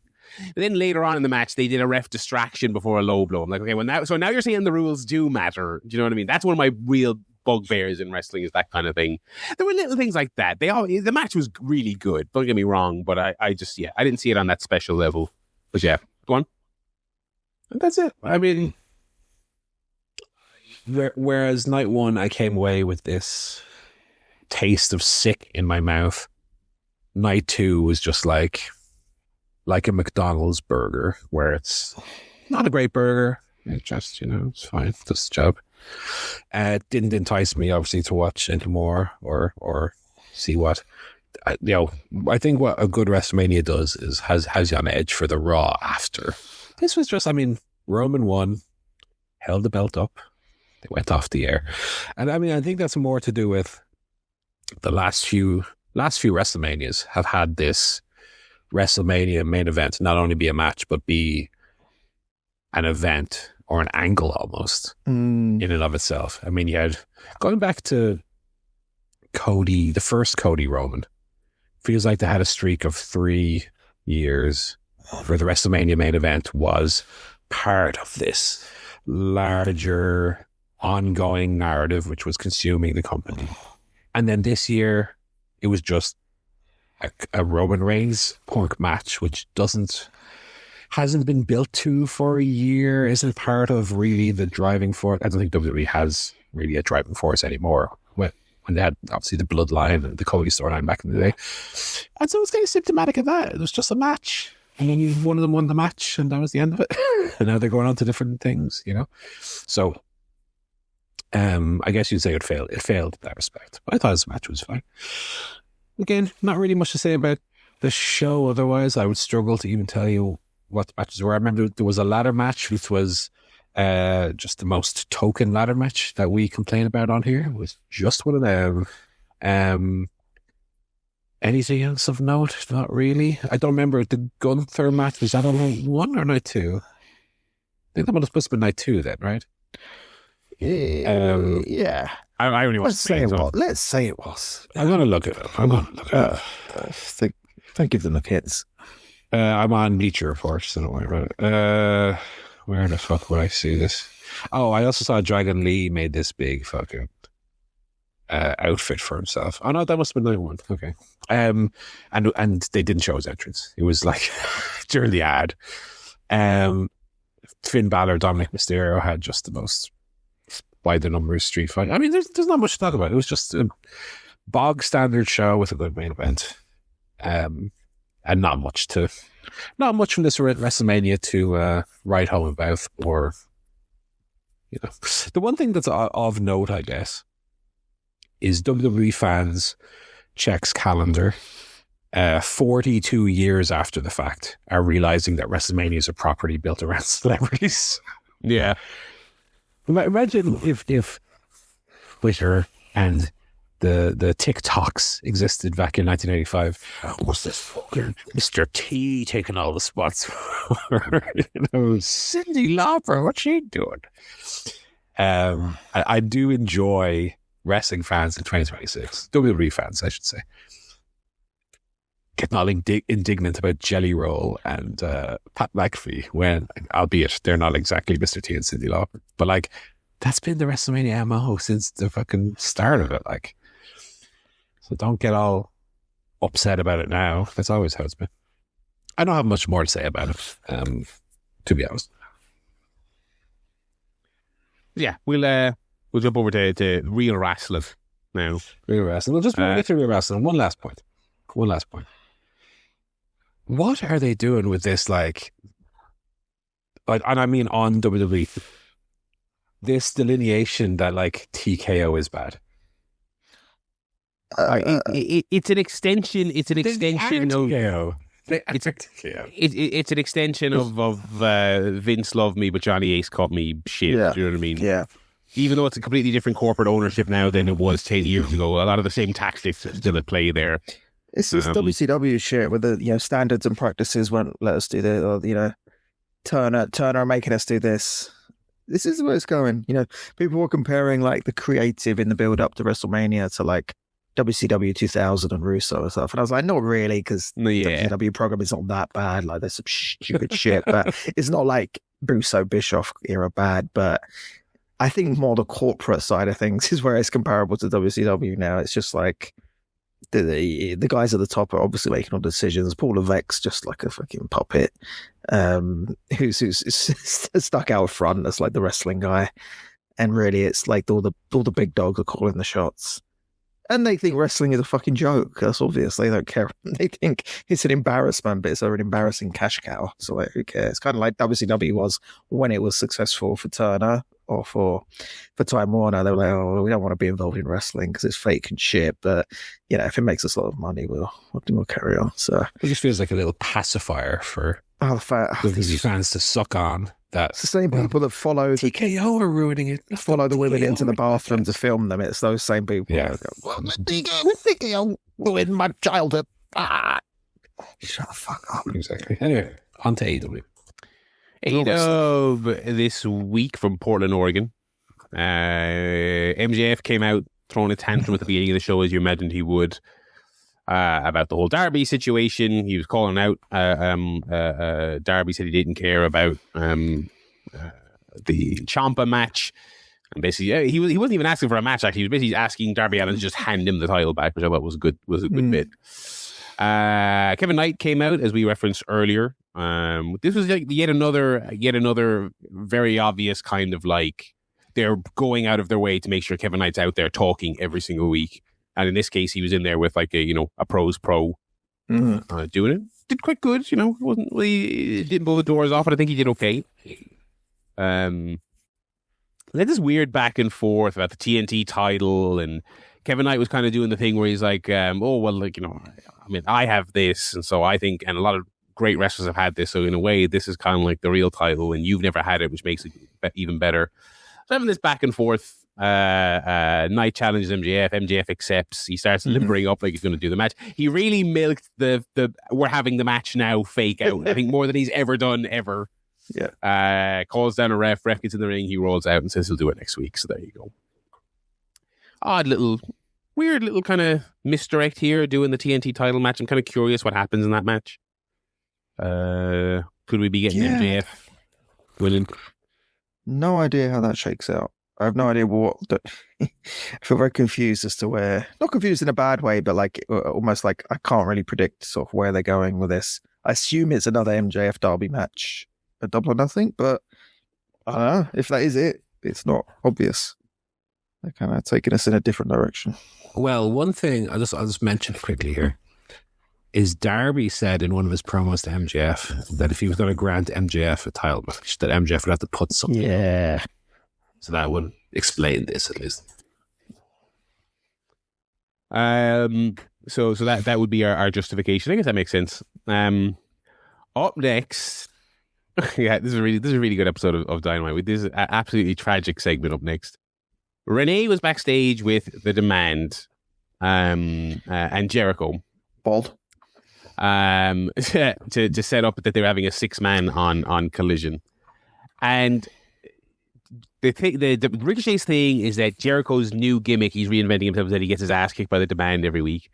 And Jericho puts his Reddit face on and he goes, interesting that you think that, because methinks I've actually won up to you in this instance. And he takes off his jacket and reveals a shirt and it says Jericho. First of all, they are, I don't know if this is like some weird Jericho brain Vince parody thing, but they are now he's just being called Jericho constantly, as people have picked up on. And his shirt just says Jericho. And then the subtitle on the shirt is the guy who gets his ass kicked by The Demand every week, or something to that effect.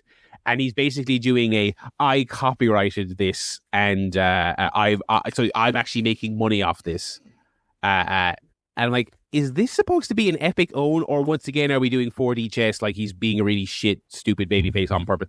He's walking around with a shirt talking about how he gets his ass kicked all the time after he just lost clean. What on earth is this routine he's doing? It's absolutely bizarre.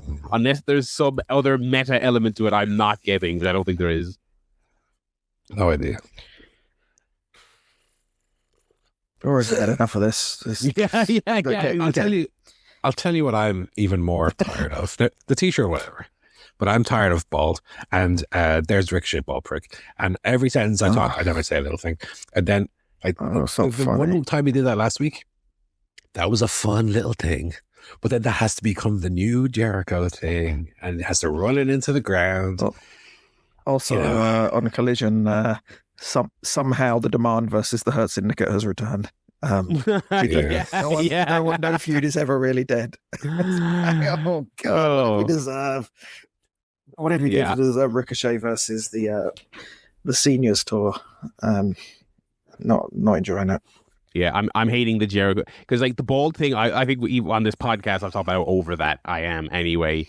And then if you hear this great timing as always, Jericho to run it into the ground, and it does feel like he's doing promos now with like stabilizers on, like when you learn to ride a bike, and he's being thrown the softest softballs ever, because they programmed him with Ricochet, and Ricochet's just setting him up all the time to just do ball jokes. It's like, geez, I mean, even a Jericho cynic like us, like, I think he should be better than this. I think you could probably cut a better promo than just doing the easiest bald stuff with Jericho. But yeah, rubbish. Absolute rubbish, this. Brody King defeated Leo Rush. Leo Rush has a new entrance. It's his music is a little bit kind of like original Mankind-y now. It's kind of like a haunting kind of a thing. I listen, I'm not going to tell you, right? I'm not going to come on this pod and tell you that I actually am all about this Lio Rush thing. But I as far as gimmicks like this go, which are so decidedly not my thing, I think it's like he's doing just enough that I'm like, all right, it's a weird little interesting thing for a lower mid-card guy to do without it descending into complete parody, Tommy End, lore, Bray Wyatt, magic shit. I actually find this to be a mildly amusing game, and I think he does it quite well for what it is. And I think if you have a guy like this and his thing is just that like he loses to Brody King in the second match of Dynamite, I actually think it's all right. And as I think we've talked, I think you've mentioned a lot, Paul, over the years. I mean, he's got way, way, way better chance getting over doing this than being another low mid-card flippy-do tag team guy. I mean, that was going nowhere fast. Do you know what I mean? Right. I don't know. It's silly, but he does it well. I think he does it well for what it is. I'm here. The two lads just took a big, deep sigh. It's not his house anymore. Yeah, okay. Okay. God, I don't know. That's quite embarrassing again. I mean, listen, would I rather it wasn't on the show? Sure. I just no, thank you. I could leave all crazy spooky guy gimmicks at the door. Don't get me wrong. I feel a bit like Lio Rush. I try to at a bit of a crossroads in my life where he comes out and he goes, oh, right? And I go, I don't know about this. I don't know about this, lad. But then he does the little horsey jumps before he does the tope. You've never heard a bigger pop in my house from me than that. Yeah, fucking horsey jumps. So as long as he keeps doing that, I'm satisfied. The rest of it, I could absolutely never see again. So if I have to take one with the other, I guess that's how it has to be. You like the horsey jumps. I like the now when he's running at a guy and he changes direction. I actually think that's great. So it's starting to sound like all of it's good. You want to take my name? Flashes forward. You want to take my name? Come on now. Total Package of the Year winner 2026. Oh yes, now we're talking. Ciampa was backstage, cut a brief but pretty good promo about how he's talk about his family, but tonight he proves that he's breaking through the glass ceiling and he's going for the greatest prizes. But this was after he debuted as a face, then turned heel. This then also kind of felt like a babyface promo. Although the match he was very much the heel, but good stuff out of Ciampa. Cope made a challenge to FTR for double or nothing. Similar to the MJF thing, he was like, he knew he'd have to put something on the line to get FTR to agree to the rematch. So he said that Cope and Cage were going to put their career as a tag team on the line, which is weird because like they're constantly hammering in the promos and on the commentary that this is one of the greatest tag teams of all time. We'll leave that debate for a while, as kind of ridiculous as it is. But even within the canon of AEW, they've been a team for like 4 matches. Do you know what I mean? So I get what they're going for. You want to sell it as Edge and Christian is on the line forever, but it's that's fine. I don't think we need this really. Like, the match is fine enough, and the titles are enough. But yeah, whatever. We all know they're winning, so it's fine. Yeah. Speak just to mush it all into one segment. So he challenges them to a street fight, which I was like, okay, that sounds good. I think that'd be good. FTR came out to open Collision and said, "You'll accept if you make it an I Quit match." And I was like, "Oh, that sounds less good." I'm way less into that, but we'll see. When Cope said, "If you beat us at double or nothing, we will retire," and I went, "Oh!" And then he said, "As a team," and I went, "Oh." Did that catch anybody else? I also thought I did think he was putting the career up. I thought he was putting the career That's up. what I thought it was going to be. And it was, as a team. That would have been a bit more intriguing because it's kind of like you're like doing the match and you're like, oh, how much longer could he have left in AEW realistically? Like you could maybe do some intrigue on that versus them as a team, just kind of meaning nothing. But anyway. Shida defeated Mina with Statlander at ringside pulling funny faces. I wish she'd pull funny faces. That she doesn't even do that right. Yeah, Not right, but like not fully hearted is what I guess. Yeah, it's kind of funny that like I never saw 2026 shaking out this way. That like Hikaru Shida would be back and be doing like some of the most interesting stuff of her entire career thus far, and Chris Statlander would be her manager on the outside, not looking sure what to make of it. But that's kind of the way Stats run has gone, unfortunately. It's a good match, good back and forth. Shida, would you believe? Write it down. Won with the Falcon Arrow. So now she, as all good wrestlers should, she's now gotten a win with her move that everyone always kicks out of typically. So there you go. Finish here was that Shida went for the kendo stick. Mina said, "Oh, wait a second. No, I'm grabbing the kendo stick." And then the referee was like, "No kendo stick." And then in that schmoz, Shida got her with the flying knee and then the Falcon Arrow. So there you go. So yeah, the Shida stuff continues to be fun. I like Shida a lot. I'm into Shida stuff.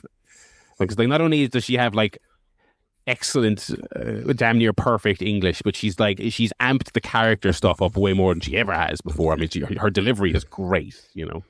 On between Dynamite and Collision, there was like 4 Japanese people cutting promos in like perfect English, which was kind of remarkable. Yeah. Because Mina, Okada, and Takeshita all cut promos on Collision as well. So, she does the insincere babyface character very well. Yeah, that's what she's doing. And she's very like, I don't say funny face when she does it, but like she's like super enthusiastic, like too enthusiastic for it to be. Yes. Hi, I'm here. Oh. She's great. She's one of those things that I hope when she finally does the actual heel turn, she has to keep those mannerisms. I think that's a good key part of it. In our ongoing Will Ospreay Doctor saga, I guess someone was listening and they actually did a stoppage. Don't tell me that they aren't fucking listening to this. Don't try and tell me that AEW and whoever's in charge don't be tuning into the CSV. Because that's not only this. This is like 4 things this year. And not things like, I think MJF is going to defend the belt. This was like, Hangman's not going to win the title again. 2 weeks later, it's stipulation. I forgot about that one actually. Yeah, this is like crazy stuff we're predicted on here, and then suddenly it just happens 2 weeks later. It keeps happening. Come on now. Someone when Michelle met Tony Khan, did she whip out his phone and put a little subscribe onto the old CSP? This is when this happened. I was like, no, come on, this is crazy. This is crazy stuff. But I mean, the next step, dear listener, is to fucking move on from this Doctor. That's the next thing. But I would hope that I think Ospreay doesn't go well for me in the fantasy league, but I would have Ospreay then off for a couple of weeks of TV then to sell the fact that he lost a match by stopping. And the commentators were going into the match saying he barely got cleared. And again, I'm going to get all cornered about this. Okay, if he's barely cleared to wrestle and then he loses via stoppage, he has to miss time. Yeah. He has to miss time. He can't go out there and do Sasuke specials the next week on Dynamite if you're telling the story that he barely got cleared and then he had to have the match stopped. Yeah. There has to be consistency to it. But anyway, before the stoppage, he had a great match with Mark Davis, who's on a hell of a run at the moment. Finally, long in the works. You know, he's grown the beard out. He has good hairy wrestler arm fuzz. You know what I mean? He's got like fuzz all over his body. You know what I mean? He's a real hairy wrestler, and he was battering the shit out of Ospreay. He lariated him. Paul's got it going. He knows what's on. Lariated Ospreay off the rope and everything. I thought this was really good fun. I really enjoyed this match. For sure. Would have been the best match on most Dynamites. Mm-hmm. Not this one, as it turns out, but really good. I think that Mark Davis has crossed that threshold as well, which was important. From being a Lance Archer type to being a believable guy who can beat Ospreay. And yeah, like, okay, I'm overselling a little bit the fact that, oh my God, we said that they should do a Doctor Stoppage, and then they did it. Because obviously they were playing it up last week. You could read into that was probably leading into this week, them doing it, right? But I do like it because they played it basically to the word of what we said it should have been, right? Where Ospreay wanted to continue the doctor for his safety. It's over. You can't go. But to your point, yeah, you're right, Barry. That should not be like a recurring bit, nor should it be something that is forgotten about by the time next week comes, right? Obviously, they did a segment which we'll talk about on Collision, and then yeah, I would not have Ospreay in the ring again until probably the pay-per-view. Yeah, to be honest, especially if it's a meaningless match. Like I don't want to see next week Ospreay against Adam Priest. Do you know what I mean? Like that would be even more annoying and egregious if they just have him have a match with some guy, you know, and it not play into anything. Yeah, I'm kind of like, okay, once we reach Double or Nothing, whatever the storyline is they're doing with the neck and the Death Riders, I would hope that post Double or Nothing we just have Ospreay be Ospreay and not do the neck stuff anymore. Needs to get over it. Get in winning ways. Yeah. The road to winning. Also, I'm a little bit weary of my God, look how much tape he's got on him. Yeah. As a thing that like the commentators point out. It does strike me as strange that so many wrestlers have that tape on them constantly. Yeah. They all that beat up. They all that sore. I guess, yeah, I guess I believe it. Okay. So that was that. Anyway, Davis did the best finish in wrestling, which is the one where he picks him up by the ankles into a pile driver. And then he did another pile driver on the apron. Very good looking pile driver, which was great. I mean, if you're going to do a referee stoppage, to the point we made about the steps pile driver earlier, this was this kind of spot where you could believe it. So yeah, they were gonna beat him up again after the match, but Marina Shafir interfered, and the Death Riders kicked Will Ospreay off to the back. We then saw on Collision what the payoff to this was. Yeah, they did a very hunky segment where they were in a warehouse and they sat two chairs opposite each other and they parked Will Ospreay, and it was like they were making like a fucking CIA thriller. They like kidnapped him and they took his cuffs off and talked to him. Well, Mr. Bond. Yeah, it was so stupid. I mean, the concept was fine. It basically kind of seemed like Moxley was trying to recruit Ospreay into the Death Riders. Yeah, because he was like, you know, if you fine tune your mind to certain things, you can power through any kind of injury type thing. So, and then he said, "Oh, but you know, if you just want to get your revenge," and he laid on the ground and gave Ospreay the chair to like brain him, and Ospreay walked off. Good idea, and the execution was too WWE for me, too hokey. I was so afraid that Ospreay was going to grab the chair and pick it up over his head. And look conflicted, yeah. And look conflicted and throw the chair down. I mean, if this was me directing, put my Spielberg hat here, I would have had Moxley lie down, a chair between him, and Ospreay just kind of look and not do a conflicted face. I'd say, don't play it conflicted, play it deadpan. Just look and we cut, you know? I even the fact that he picked up the chair and was a little bit like, okay, let's not overdo it here, because it was already quite overdone by that point. Yeah, I mean, I'm interested to see where this leads. I wouldn't think they would do Ospreay and the Death Riders. I just feel like, I don't know, Ospreay's been part of too many factions since he joined already. He's better on his own. I hate the old people joining a faction under duress thing. It's one of the worst. You didn't like John Cena in the Nexus, is that what you're saying? Yeah, strangely enough, or Bryan Danielson in the White Family. Yeah, God, yeah. It's just, God, so stupid. It's hokey. It is hokey. Well, this is the thing: it's the way Moxley was selling it was not necessarily duress, right? He was trying to convince Ospreay. Yeah, I think it's like trying to recruit someone, but it's just, you know, that's the way it's got. It's like that. Oh, I'm conflicted about being at the Death Riders, bruv. I'm not sure. Yeah, I don't think it'll happen. I think this is one where it's almost too obvious that he wouldn't join. You know what I mean? Yeah. I think we're just leading to an Ospreay Mox rematch, probably. Yeah, I don't think he'll do it. I mean, if I was to look into my crystal ball, we'll have next week on Dynamite, Ospreay will give his answer, and then Ospreay go, I ain't joining, bruv. And he'll take them all out with hidden blades or whatever. That would be it. Also, I loved when Claudia hoisted Ospreay up on her shoulders, they walked him to the back, and then it cuts to Renee and Alex Windsor. And I thought Renee was going to say, so Alex, your husband's just been abducted by my husband. yeah.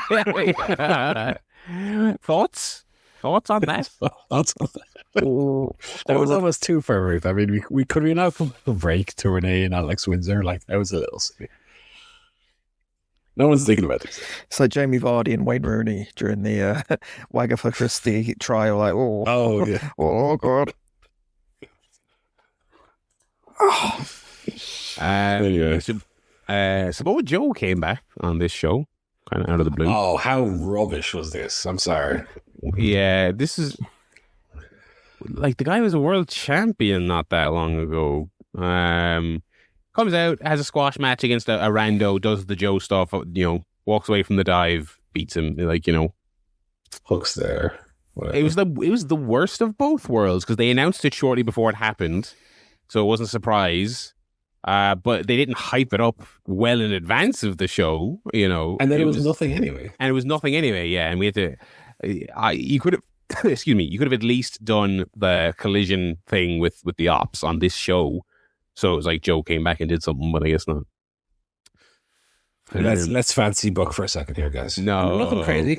We have the same chess pieces that we have here, right? You don't bring Joe back on Dynamite. You don't even announce him. You have the Hook, Bowens, because we all want to know if Bowens is joined. Oh yeah, but for a sake, you have that segment in the ring, and Hook is big leaguing him and. I'm the leader of the ops and browbeating him. And Joe comes out suddenly, the return of Samoa Joe, and hung him. Oh my God, I didn't expect it. Sort of I don't know if they did this, but like maybe I'm misremembering a second, but like Shane McMahon running WWF and then Vince returns. One of those kind of moments where the chap who thinks he's running the show and it's got too big for his britches, then the real leader comes out and whatever, go from there. But both of the segments, right? Joe comes back, just a match against some nobody. Yeah. No big deal made of it. As Barry said, 2-time world champion, legend. Everyone loves Samoa Joe. Mm-hmm. You couldn't have the lights go out for something. It doesn't even need to be the Hook Bowens. Fuck it. Like, you just drop the ops thing completely. No one gives a fuck. Only us. We were the only people on Earth talking about it. And Joe just returned, and the lights go out, and Joe comes. It could be against. Who's not doing anything at the moment? One of the champions. Or on Collision, as I said, do that segment, and Joe interrupts and says, "Hook, you've taken the piss, and I'm the real leader," and he gives him a big muscle buster. And then Hook is never seen again. Oh my God. How good would that be? Yeah, this return on Dynamite and the Hook Bowen segment was just nothing. It was completely pointless. Hook and Bowens last week on Collision. I don't know if you guys remember if you watched Collision last year, but like they met backstage as Hook has done nothing on the show, is leaving to get like pizza or something, and Hook says, "I'll tell you next week," and then they don't even do like an in-ring. It's just another incidental. They happen to be walking backstage. Bowens watches it and goes, "Oh, what's happening now?" It was like there was no effort put into this at all on any level. And how do you expect that people are going to care then that if Bowens is joining the ops or not? Like, could this not have been an evening? Could this not have been built up better in the... How long has Joe been gone? Like 2 weeks? Or weeks? 2 months? Yeah, 3 months? 2 months. And they've done nothing with Hook. Like, okay, we all agree that Hook ain't this prodigy that maybe we thought he was, right? Could you not have done something where, I mean, is it not the biggest like layup, ball on the tee, home run that like while Joe's gone, Hook becomes the leader of the ops and is immediately overtaken by power, becomes completely power mad, abuses his position, gone completely crazy, and then Joe comes back and reclaims his spot and puts Hook in his place. Like, is that not the like base level storyline you did for this? Instead of that, they did nothing. Yeah. You know what I mean? Like that's massively frustrating. And it doesn't do any good for Hook. Well, no, I mean, Do you know what I mean? Like, that doesn't benefit him that he became the leader of the ops. They did nothing with it. And he comes out of it looking no better than when he went in. So yeah, we had a couple of video packages. We had the Hurt Syndicate showing up for Jericho. We had the aforementioned MJF Darby Allin segment, which well, take as we talked about it earlier on the show. I suppose it does make sense. Jeff would win next week. I guess that's surely where we're going on that one. That was in the run up to the Darby Allin Tommaso Ciampa match, which was absolutely fantastic. Baby. You talk about two guys that felt like they very naturally clicked together. Peas in a pod, stylistically. Just beat the shit out of each other and went all go from the jump. That big dive to the from the turnbuckle onto Ciampa, who was like resting on the timekeeper's table, and so I kind of took him over that barricade into that area. Ciampa came up all bloody. I'm not sure how that happened exactly, but a razor blade to the no, it's fake. He inflicted the rule upon himself to exaggerate the injury. A bit of table. I assume what they were going for. I kind of like, it's kind of like he took a backwards bomb off barricade into that area full of cables and a table and a bell and got USB-C right between he got a USB-C right between the eyes. I'm just picturing now that Simpsons episode where Lenny gets the coin in his head and he thinks it's Milady, but it's a USB. It's like an iPod. Apple fucking charger. Oh no! But so they hit that, and they just went hell for leather. And I suppose the big key spot was Ciampa doing the airway crash off the turnbuckle out of the ring to the floor like an absolute madman. Which Darby so like death. He so like death, and I'd imagine that was he may have been shooting. He may have been shooting because he just took that right in his hip. He wanted the referee to inspect his buttock that had been badly hurt. The referee was not having it. He said, my ass. And they then, when they went back into the ring, I mean, they just did all kinds of crazy kickouts. The only knock I would maybe give it, and I guess it's probably not even that big a deal because I don't know how much Ciampa is going to be challenging for world titles very often in general. Darby did kick out of absolutely everything. He kicked out of all his big moves. Two knees. He did two knees, like put in. Now they were great near falls. Don't get me wrong, because the crowd absolutely bought. Because I think most people are tuned into the idea that this is not going to be a long reign. So I think people really bought like the second knee in particular. They thought they were seeing Ciampa win, which is great. But a bit unfortunate that in the process of having a match that might make him, they also had Ciampa's stuff get kicked out of. But as we said last week. I don't think it matters. I don't think it. Who knows if this happens again? I think it's go all in on it. I love this match. This is up my alley. This Darby stretch, the Andrade match and this match, it's just completely different from your typical AEW main event. It's not sequences and reversals and kick out this and kick beat back, which I love those matches. This is just a fight. Darby gets the shit kicked out of him and he fights and it's violent. This is my kind of wrestling. I absolutely love it. I would say the other great thing about Darby is I think he's like the best babyface in the history of AEW because he, unlike a lot of the AEW babyfaces, you think of like a Hangman or others, like they are doing those kind of big moves and high spots and things. Like that is the story of the match. It's not them getting beaten down. It's always like, can you counter the other person's move with even bigger moves and sequences? That's always the kind of story. Darby's is just, I am fighting for my fucking life. I am the babyface. I am the underdog. This man is going to kill me. I have to find a way to win.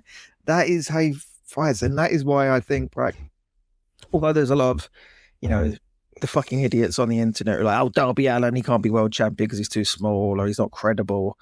The irony is, like, he has the most credible matches of all of those guys because it is just him getting his ass kicked and finding a way to win. Like, it's the most realistic main event AEW matches you'll see because it is more like a fight. That's why it works. Like, that's why he's a great baby face. I'm loving it. I know it's not going to last for long, but I wish it would go on for a few months. Him just like getting shit kicked out of him by like Brody King. Well, Brody King maybe Samoa Joe comes back and they do a Samoa Joe next week. I mean, week after. I'm loving it. I'm absolutely loving it. Yeah, I think they're gonna make hay while the sun shines. I think they're gonna really maximize this. I saw some people like speculating about like, is doing all these world title matches on TV with Darby. Is that to capitalize on while WWE is so cold? I don't think it's anything to do. I think it's just he's losing it soon, so they're going to not only rack up the wins, but they're going to give him matches like great, just really knock out of the park TV, which he can have because that's his thing. I think they're really going to make this so that it's memorable, even if it is short. So yeah, Brody next week, and I would think, generally speaking, like a tough act to follow, but these two have had such spectacular matches in the past that I think they'll deliver. It's looking like a very good Dynamite. Yeah, oh yeah, Dynamite stacked up. MJF, Kevin Knight, Brody, Darby, Babes of Dominion. Oh hell yeah! Well, it's written specifically for me. This show. Oh, and Roosh in action. Oh, he's graduating from Collision. Hell yeah. One of these things is not like the other. But hey, I like Roosh in action. Tell you what, Roosh in action, I have an idea. Call Tony Khan here. If you do want to get Malachi Black for one night, Roosh beats the fuck out of him for an hour. That'd be pretty cool. Pins him clean. There you go. Already in the ring, Malachi Black. So over to Collision. We kind of touched on a lot of collisions. Yeah, it was pretty by the numbers. A lot of long matches with this stuff. FTR came out. We got the I Quit stuff. Talked about that. Trios Championship match. The Conglom retained over the Don Callis family. We had the Ospreay segment talked about earlier. Death Riders defeated Young Bucks in the Rascals. That was a fun match. Good match, yeah. Young Bucks were going all in, as they always do, going hard at it. We had as I mentioned, Shida cutting the promo with her arguing with Mina back and forth. So I thought that segment was great. That was another great one. The Shida, Statlander, Mina, and the Hart segment. Except for Harley almost crying because Stat wouldn't train her. That is one of the worst. No, Paul, don't tell me you like that. No. I agree with your point, but my point is that her performance was believable. Yeah, okay, fine. Yeah. It was good. And she did speak Japanese briefly, didn't she? If I recall correctly. Yes. She did. Yeah. Really into that. I did a lot. Statlander squashed Becca, Bethrika. We got a Divine Dominion promo. They're good. I think they're kind of letting Bane talk. I don't think she needs to be out there doing the long promos, but these little backstage where Lena can talk and Bane can talk with these kind of brief, almost kind of very 80s. You think you can step to us? Yeah. We'll demolish you. Blah blah. That was kind of it. The aforementioned Roosh defeated Adam Priest in a good match. I like Priest quite a bit.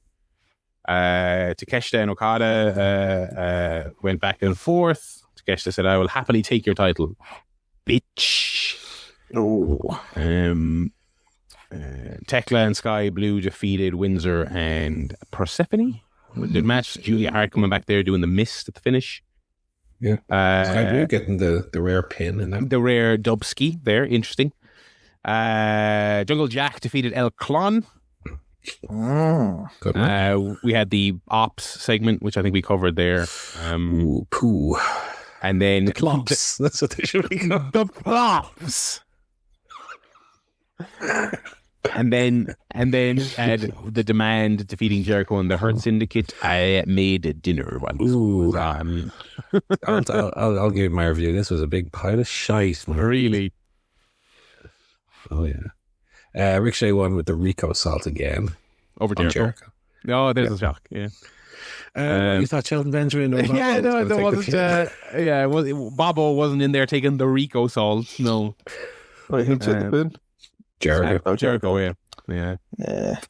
So there you go. I mean, look, he's got a shirt that says he gets his ass kicked by them every week. So there you go. He sure does. I mean, are we rushing out to buy that? I suppose. Yeah, so that was the wrestling. Collision was is it offensive? It was fine. It was a pretty breezy watch, as it often is, but nothing essential on there. Although, go on. I didn't watch it live because it didn't air until 2:30 for some reason, which is insanity. But hey, that's the deal. So I think unless Collision is, I know you guys don't stay up for it. I like staying up for Collision because I'm typically up that late on a Saturday night.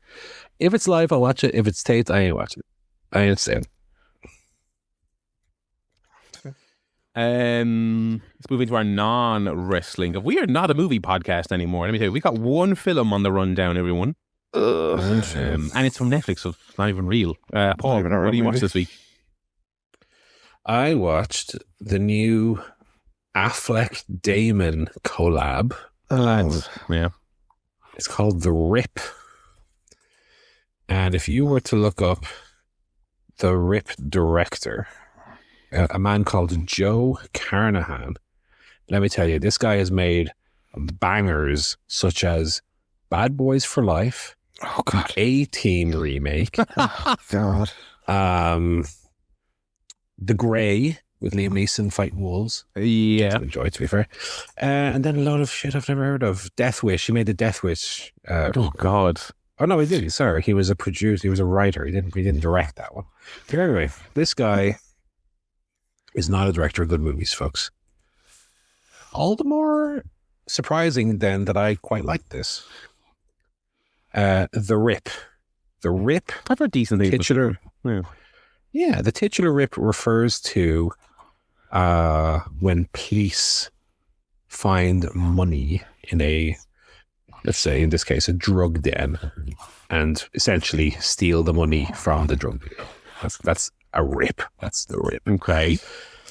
So this is a story about a group of TNT, Tactical Narcotics Team officers who, during a raid on a hidden cash operation, find that the sum of money is far larger than they were led to believe. And the team members begin to suspect each other of being dirty and trying to steal the money. So it has a great cast. It stars Matt Damon, Ben Affleck, Tiana Taylor, just fresh off Oscar nomination. Stephen Yeun, Kyle Chandler, Scott Adkins. Very good cast. Good cast, yeah.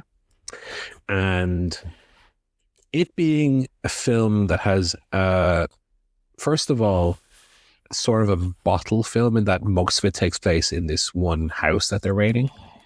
So there's an element of being like one location where all the characters are kind of claustrophobic and kept in.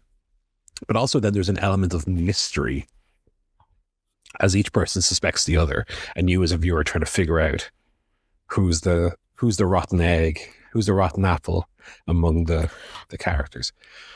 So there is then, it's not a super long film. It's like hour with credits, maybe an hour 45. And I would say about an hour 10-ish in, there's the reveal.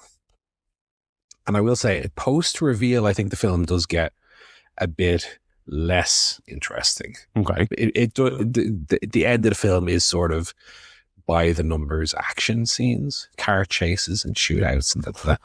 But like the first hour 10 where they're in the house and they're figuring out the situation, I thought was really good, really engaging, tense, great performances by all involved.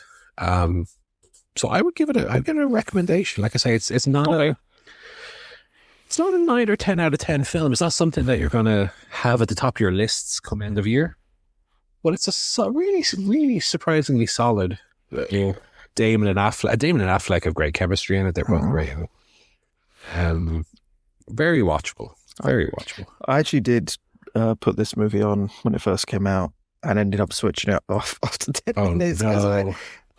It wasn't the movie. I just found like Ben Affleck. They didn't even get to the house then. I know. I just found Ben Affleck so insufferable because like the opening scene he's in, he's like smoking a cigar or something, or a cigarette or something. Yeah, and he's like, a cigarette. You want me to, you talk me, go fuck yourself. And he's like, you could just tell Affleck walked in there and was like, yeah, I'm going to tell people to fuck up. I'm like the coolest guy in the world. I'm like, his character is fuck off. It's like, it reminded me of like Kevin Nash or something. They're like, they can't play, like they want to play the coolest character kind of thing. Like, you know what I mean? There is a bit of that. I'm sure the movie's less so with Damon's character. I can see your point. Yeah, I mean, I was just not in the mood for that. I'm sure the movie other than that is probably actually quite good. But it's pretty good. It's pretty good. But yeah, if that would really put you off, I think you're on the money with Affleck's. Affleck's character is a little, especially at the beginning, because at the beginning they're doing so one of the team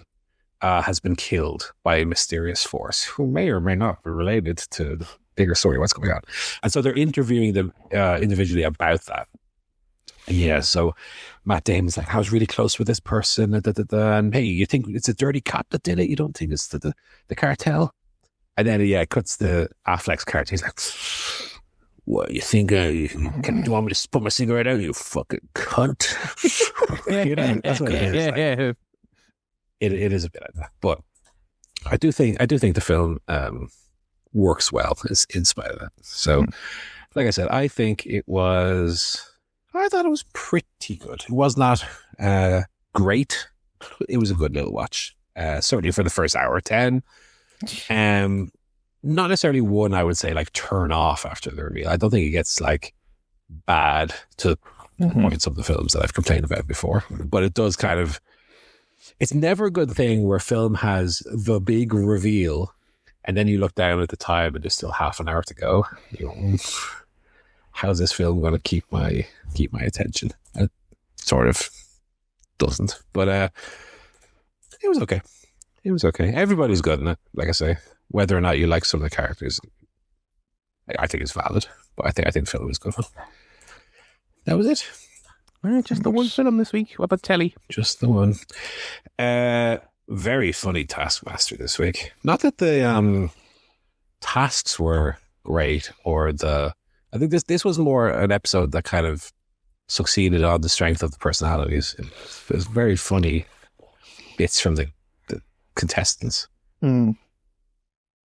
Yeah, I like the step task with the letters. That was quite a tricky one, and the problem was some of them just didn't get it at all. So you could tell which of them have never played Wordle or Scrabble.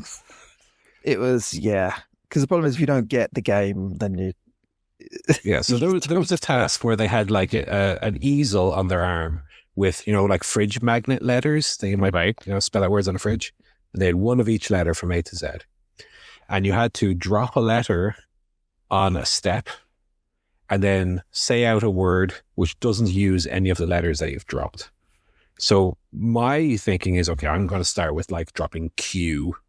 Q, X, Z, X, J. They were doing like dropping A. Yeah, you would have A quick. It would have been that for any letters. Won't be needing E. It's the most common letter in the English language. So some of them did not get the strategy of what the game was going for. And I think only 2 of them succeeded, and one of them. And I felt for Kumail. Kumail didn't succeed, but because he was interrupted by Alex Horn mid-step and distracted. I think that's on Alex Horn. I don't think that's on it was Horn's fault. Horn's fault. But that task was good. But yeah, as I said, the people who didn't get it was really their fault. The show opened, one of the early tasks had them performing various actions, and one of them was to do a wink. And the one girl really couldn't wink. Just people who can't wink. One of them here. And then in the word game, one of the guys, Joel Dummett, was struggling for a word, and he said wank as his word. And then he gave what will surely become one of the immortal Taskmaster lines. He said, this is a funny old show. It's at the start we had a person struggling with a wink, And we're ending with someone struggling with a wank, which was a hell of a line, which then Greg stole for the go home line, which is also very funny. Yeah, I thought it was a really good Taskmaster episode. I also enjoyed Joanna. Is that the Welsh woman's name? Yeah. Her pointless Homer Simpson story about why she likes sherry that went on for about 10 minutes. This way Greg and Alex try to stop her mid-story. Just talk. She's fun. God. She is fun. She's quite fun. Good app. And then I continue to watch Batman, the animated series. Really good run. So I mentioned a few weeks ago what I like about it is when it's kind of noir-y, kind of showing off its detective and noir influences, let's say. And then the week after I said that, it had a real run of nonsense, superhero goofball stupidity. Then again this week, some really good episodes. So we had, I just need to look up the names of these episodes. There was one called, was it Almost Got Him, I think it was called. Let me put it up here. And it's like a compendium, a little anthology of stories that the villains tell about how they almost got Batman. Right. So like the four villains meet up at a poker game, and they're telling their stories about who was the closest to almost getting Batman. And Two-Face says, "Oh, well, I had this story. I nearly got him. And then outside of that structure, there's also a plot tab. So that was really good. And then there's an episode, The Man Who Killed Batman, which I thought was really great as well. A small-time gang member seemingly kills Batman by accident and becomes a big shot in the underworld. Really good. So I like some of these episodes that aren't just Batman fights villain of the week. There are some episodes where it's more to do with the city or kind of the myth of Batman and how that impacts the other characters. Really good stuff. So I'm still on season one, which has 65 episodes, which is unbelievable. I'm on episode 52. Okay. So I'm coming to the end. I think once I finish season one, I will take a little break before I start. 60 episodes is a lot. 65 episodes, literally back to back and not watching hardly anything else is a little much. So I will take a break. I have the little Blu-ray set here. So once I watch something else for a while and I get the itch, I'll start. Season 2 is only 20 episodes. So that's much more doable. And then the follow-up, what was the name of the next Batman Adventures, or I forget what it was called. The new Batman Adventures, I think it was. Is like 24 episodes. So I should be able to, like, those two I can do more easily. That's like watch two a night for 2 weeks. I can do that. Like 65 is much harder to get to. But yeah, still very much enjoying that. And do I see? Go on. Sorry, go ahead. No, did you watch the Clayface trailer? I did see the Clayface trailer, which was good because I've already watched the Clayface episode. Yeah, there you go. Of Batman. So I know, and I was familiar with the Clayface character, of course, but now I'm a little bit more so where I know it's like he was an actor who had this accident, and so he was relying on this in the TV series at least. Like Freedom developed by the Daggett Corporation that allowed him to keep his good looks, but then overuse of that, whatever his skin quality descended so much that he became this monster who could shapeshift. I wonder how much of that they'll keep in the movie, because that Daggett character shows up quite a bit in the animated series. I think we've seen him in the movies, but as like a very, very small role, or at least a reconfigured kind of role. Yeah. I wonder how closely they'll stick to that stuff. Because what I saw in the trailer is like, there's a shot where he's getting like his face sliced open. So that would lead me to believe that the origin story is not going to be the same. I think he's still a movie star, so you could kind of pick up from the trailer, maybe he gets in with the mob, and then in classic superhero movie fashion, the doctors were patching says, "Oh, what if we actually did experiments with this? But there's only one way we could save him," and he turns into a goop monster.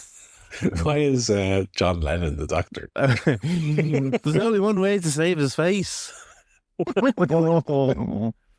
Yeah, I look good. Intrigued. Yeah, different. I mean, this is the thing. Right? I don't give a fuck about the DCU or the MCU, but at least they're trying. They make good movies. This looks like I say if they make good movies, yeah. I mean, but my point is that this looks more like a straight horror. Yeah, which is nice. I mean, this is something that most franchises don't do, is dip into different genres. They're all the MCU's movies are fucking the same. Okay? So if this is going to be more of a horror, then I'm all for doing different things. I on the topic of DCU, I didn't think the Supergirl trailer looked good at all. I thought that looked awful. So this seems more like I like the second one better than the first one, but it looks like exactly what they really need to be avoiding. I didn't think it looks as bad as you seem to think it looked, but it did to me look like middle of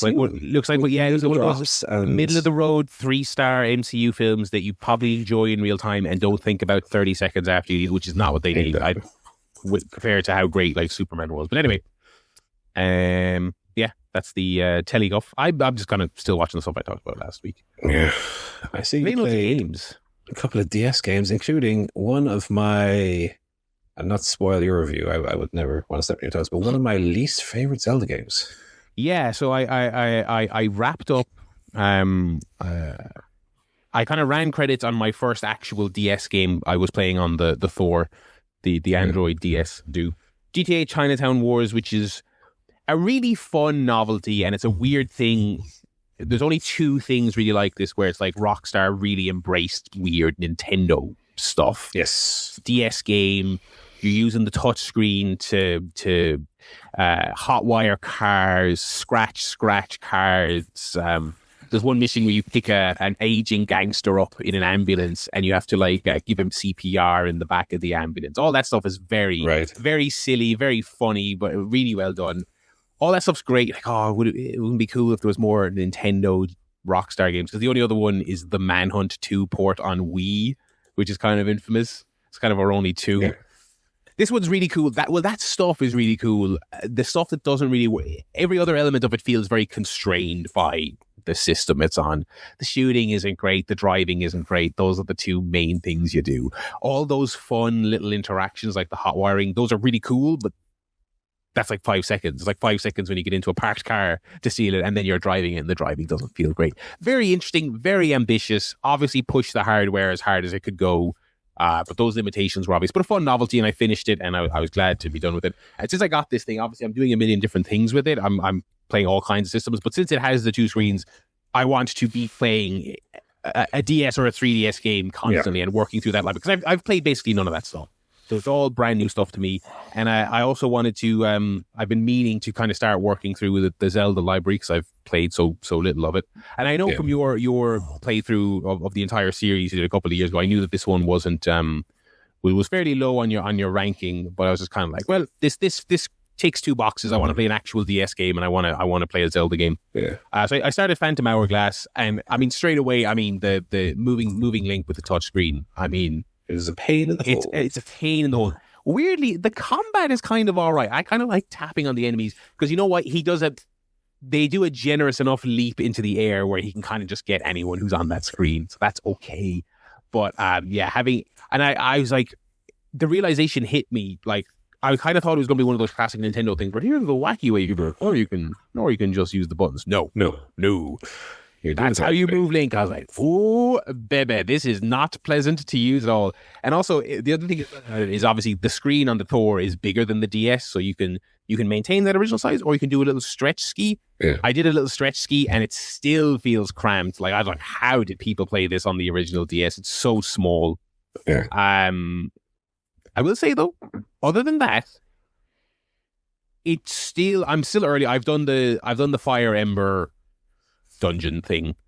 So I'm about 2.5 hours in, and I will say I've had a decent amount of that Zelda. Oh, that's novel. That's novel. Right. That's a fun little solution. Mostly after I got the boomerang, right? When I got the boomerang and I was like, I'm like throwing things around corners to hit switches. That's very clever.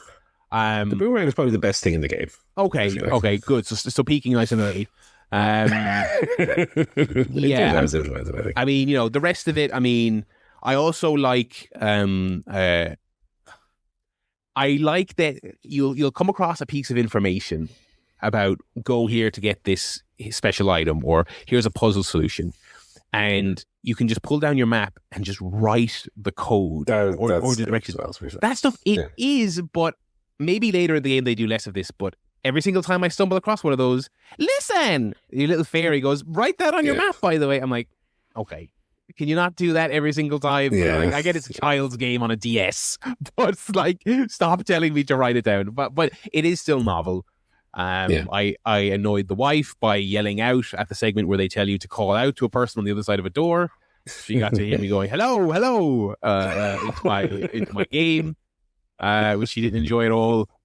So that was good. So I'm going to stick with it because I want to finish these games. So I'm going to stick with it. The novelty is there, but I think the movement is killer. The irony is my problem with it isn't even the movement. I think the dungeons are all super bland. They all look the same. I just think the game's kind of boring. And then there's, I don't know if you've got to it yet, there's like a central dungeon you have to revisit in between the main dungeons. Not quite the desert in Metroid, but there's a place you have to keep going back to, and each time you can go up at like an extra floor. Is that the one on the very first island that has the symbol that you... Possibly, yeah. Oh, yeah, because I was, okay. The Tower of the something or other. Yeah, okay. Yeah, I can see how that would get annoying. Yeah, okay. But yeah, I just think that, like, one thing I like about Zelda are like the dungeons throughout the games, and how, like, Ocarina of Time, right? You start in the tree, and the dungeons inside the tree. Then you have the big cavern with the dongo. Then you go into the fish's belly. Yeah. Then you have the forest temple where the corridor is twisting upside down, and the fire temple where you have to rescue the fella. They're all like super different from each other, visually as well as thematically. And then in the both of the DS games, all the dungeons are just kind of the same, albeit they have different different themes and stuff. But I know where you're coming from. I mean, yeah. They look the same is the problem, I guess. The 3DS Zelda is much, much better. I know people love that one. A Link Between Worlds is very, very Part of my thought process also was, since I still have played so few Zelda games, I didn't want to go straight to the big ones. I did Ocarina on stream, obviously. I've played Breath of the Wild and Tears of the Kingdom. And you did Master, which I still am wowed by. You beat Master Quest. It took me a while. Yeah, it took me a while. It's the hard mode. So I didn't want to just do the 3DS one, Wind Waker, and then have to slog through the other ones. I was like, let's mix and match here. Wind Waker, I think, is the perfect beginner Zelda. I don't want to because you played like but I know what you mean. Yeah, and I'm probably going to save that. That seems like the next one I'll probably stream. I don't think I'll stream any of these other ones, but I think that's the next one. Wind Waker is nice.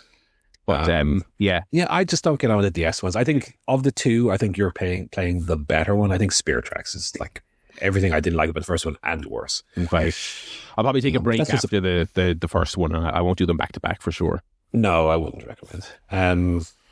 In fact, I would recommend don't play Spirit Tracks at all. yeah. Maybe I'll save that one to the back end. If you want. I mean, there's much better Zelda games to play. I mean, I still haven't done Majora's Mask and stuff like that. So Majora is a funny one because some people just do not get on with that. Some people. I'll probably do the 3DS one because I know people say that one has quality of life that stuff. That is great. So I think I'll do that one. I will say Wind Waker, Twilight Princess, all great. Twilight. I wasn't sure where people landed on Twilight Princess. That's one of my favorite ones. Favorite ones. But I'll tell you why, and I get why this would be a negative for people, is it feels like a third in the series of Ocarina of Time, Majora's Mask, and Twilight Princess. It feels like a third in that trilogy. Okay. And I grew up on Ocarina of Time and Majora's Mask. Like, they were the games I played at 10 years old, 11 years old. So when Wind Waker came out, yeah, and obviously there was the controversy about Wind Waker's cel-shaded graphics and that, which I like Wind Waker. I think it looks class. I haven't played it, but obviously, but it looks. It's held up super well. But Twilight Princess was like, after that, okay, here's a third Ocarina of Time, and it plays like Ocarina of Time, albeit quality of life improved, and it looks like Ocarina of Time. I was like, oh my god, more Ocarina of Time. So I love Twilight Princess, one of my absolute favorite ones. But I get why people wouldn't like it. But Wind Waker, for sure, you'd enjoy. Majora's Mask, depending on what. I think you'd like Majora's Mask. I think people who don't like it for reasons that are very specific that I think you've enjoyed games that could include well. Okay, That okay, has not interesting. before. And Link Between Worlds on the 3DS. I think you can enjoy all those. And I still haven't done Link to the Past, obviously, on the A Link to Super the Nintendo. Past, yeah. I wonder how Link to the Past would go after you've played all the later ones, because it would be the equivalent of like playing Mario Odyssey, Mario 64, And then going to and Mario then going 1. back to like not necessarily Mario 1, but maybe Mario Bros 3. Okay, You know what yeah. I mean? So yeah, I think maybe even I'll do that one kind of next to avoid that. I love it, but that was my first one. That was Right. literally when I was 7 years old. Yeah. I'm playing. I am of course playing these in a very wacky order, obviously, but yeah. Yes. Yeah. So that is the DSF. I will say as well, I've bigged up the Thor a lot, and I'm a very pro emulation. This is actually a case of emulation not being perfect, because one thing there's a lot of on in the emulation scene, and there is this with DS games. There's some really good emulators out there, but basically the one I'm using, it's called Melon DS, and it supports dual screen handhelds. Not all of them do, because these are a relatively new novelty. So a lot of them are basically made to work on phones, and it's just basically one big screen, right? So I'm playing Phantom Hourglass, and it has some I'd call it minor but noticeable graphical glitches, like the Sure. stone paths that you walk on, are like clipping through the grass. And it's pretty noticeable. And it's kind of like, I was Googling it, and people are like, oh, you should use Drastic, which is an alternate emulator made by a different team, because that has better compatibility. But that one doesn't have retro achievement support, which is big for me. I love those. And it doesn't support dual screen devices, because it's actually stopped development years ago before this trend came along. And so that's kind of it. It's kind of like, okay, play it on an app that's purpose made for a 2-screen device, and it has retro achievements, and it has all this stuff.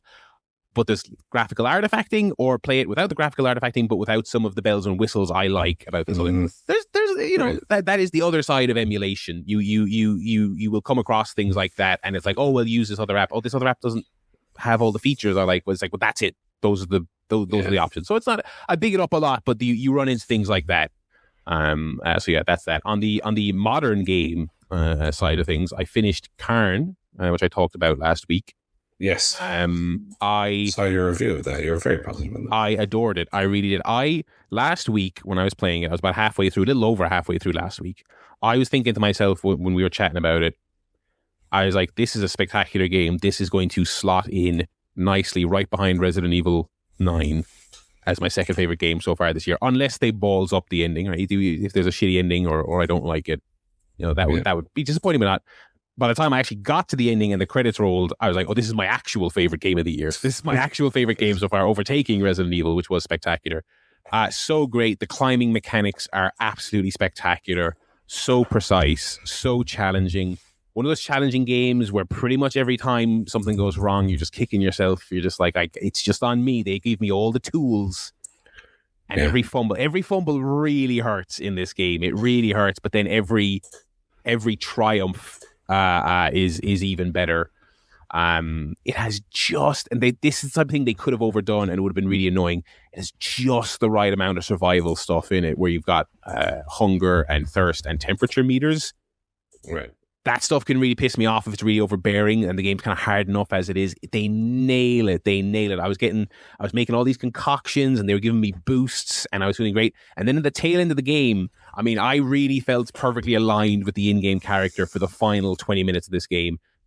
Because it was 20 minutes when you actually do it, but I spent about 2 hours on the final part of this game. I was like, I can't do it. I cannot finish this fucking game. I couldn't be any closer to the end, but I was like, I have no water. My character's freezing. I've got no climbing gear. I was like, I'm fucked. I'm absolutely fucked. This is the closest I've ever gotten to finishing a game without being able to finish it. Right. And I just sat there for 2 hours to finish a segment that when I actually did it, it was 20 minutes from beginning to end. And it was the greatest feeling ever to actually get there.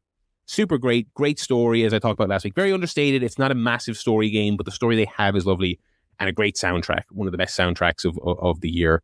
So obviously, huge recommend. PC and PS5, I believe. I don't think it's on anything else yet, but I think it's been a bit of a hit. So hopefully, it comes to more stuff.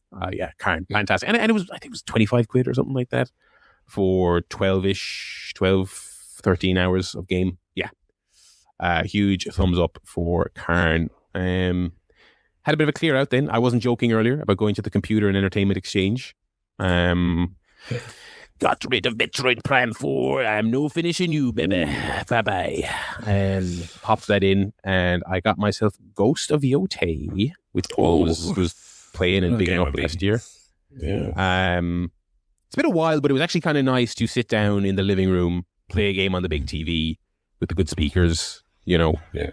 And what a game to be playing on the big telly. Oh, baby. Oh, my God. I mean, I was blown away by Tsushima, you know, on the PS4. Yotei, I mean, it's just like, I played about 6 hours of it today, which is obviously a good endorsement of how much I'm enjoying it so far.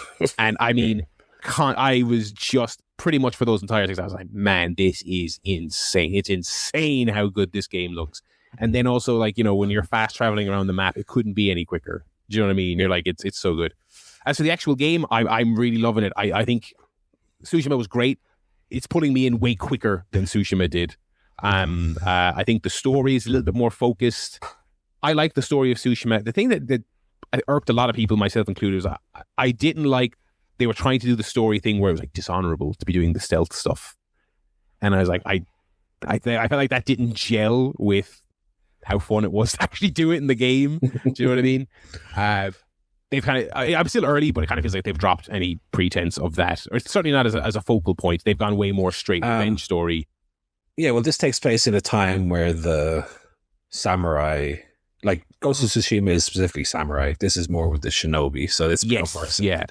It's like in Tsushima, it's almost like you're the first person who's ever done such a thing, you know? Right. Yeah, Yotei. So yeah, it's more of a conventional revenge story.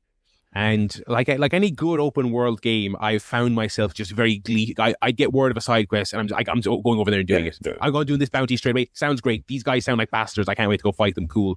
Oh, I'm following my little bird friend. He's showing me a wolf den. The wolf den stuff is so cool. This game is a 10 when it comes to like making you feel like a badass. I mean, you've got all these great moves. When the wolf, when the first time it happened to me that the wolf spontaneously saved me in an open world confrontation. Oh my God, that was so cool, so cool. Really, really, really top notch. They also do a thing that a lot of games are getting better at, including Star Wars. What was the open world one? Outlaws. They did a good job at this. Doing a really good job at just kind of casually drip feeding open world side quest stuff to you, because everyone made fun of the towers. Everyone made fun of like, go to this point on the map to fill the rest of the map up. And so just like Outlaws, this will do a good thing of you'll clear out a base, and then when you're killing the last guy, she asks him for information, and he gives her a bit of information, and that pops it on your map. So it feels like you're stumbling across this information more naturally. You're not. They're feeding you the information at the pace they want you to have it, but it feels very natural, and that's half the battle. If you can trick me into think that, I, the elite gamer, have stumbled across this knowledge of a base nearby. That's all it is. It's just a bit more of a smokescreen to make it feel natural. And if you want, you can just buy the maps off your man. Yes, which I have been. I've bought every map he's sold thus far. Love all the controller stuff. I'm sure I'll start skipping it at a certain point. I imagine the novelty 20 hours in might get a bit old, but I do like it so far. Really loving it. Took a great game and has built upon it really well so far. So yeah, that's gonna be my main current game. Awesome. I'm hoping will take me through until we get to Bond, which will probably be the. But yeah, no games for you, Paul, this week. Pokemon. No, I barely play it. Pokemon. I can't fucking beat it. Like, the problem is when your friend says, "Oh, hang on a second, we gotta fucking run in from the artwork here." I was hoping.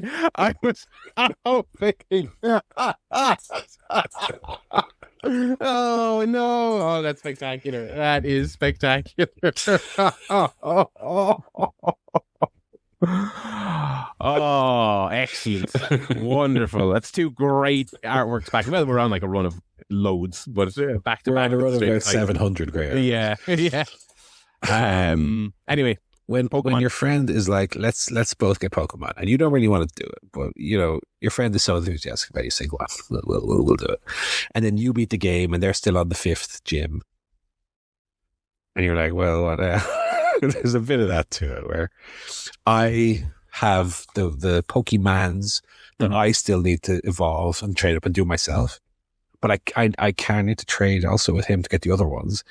So I'm just kind of doing the ones that I can do for now. But like the enthusiasm's not really there to be like putting in 6 hours a day. Do you know what I mean?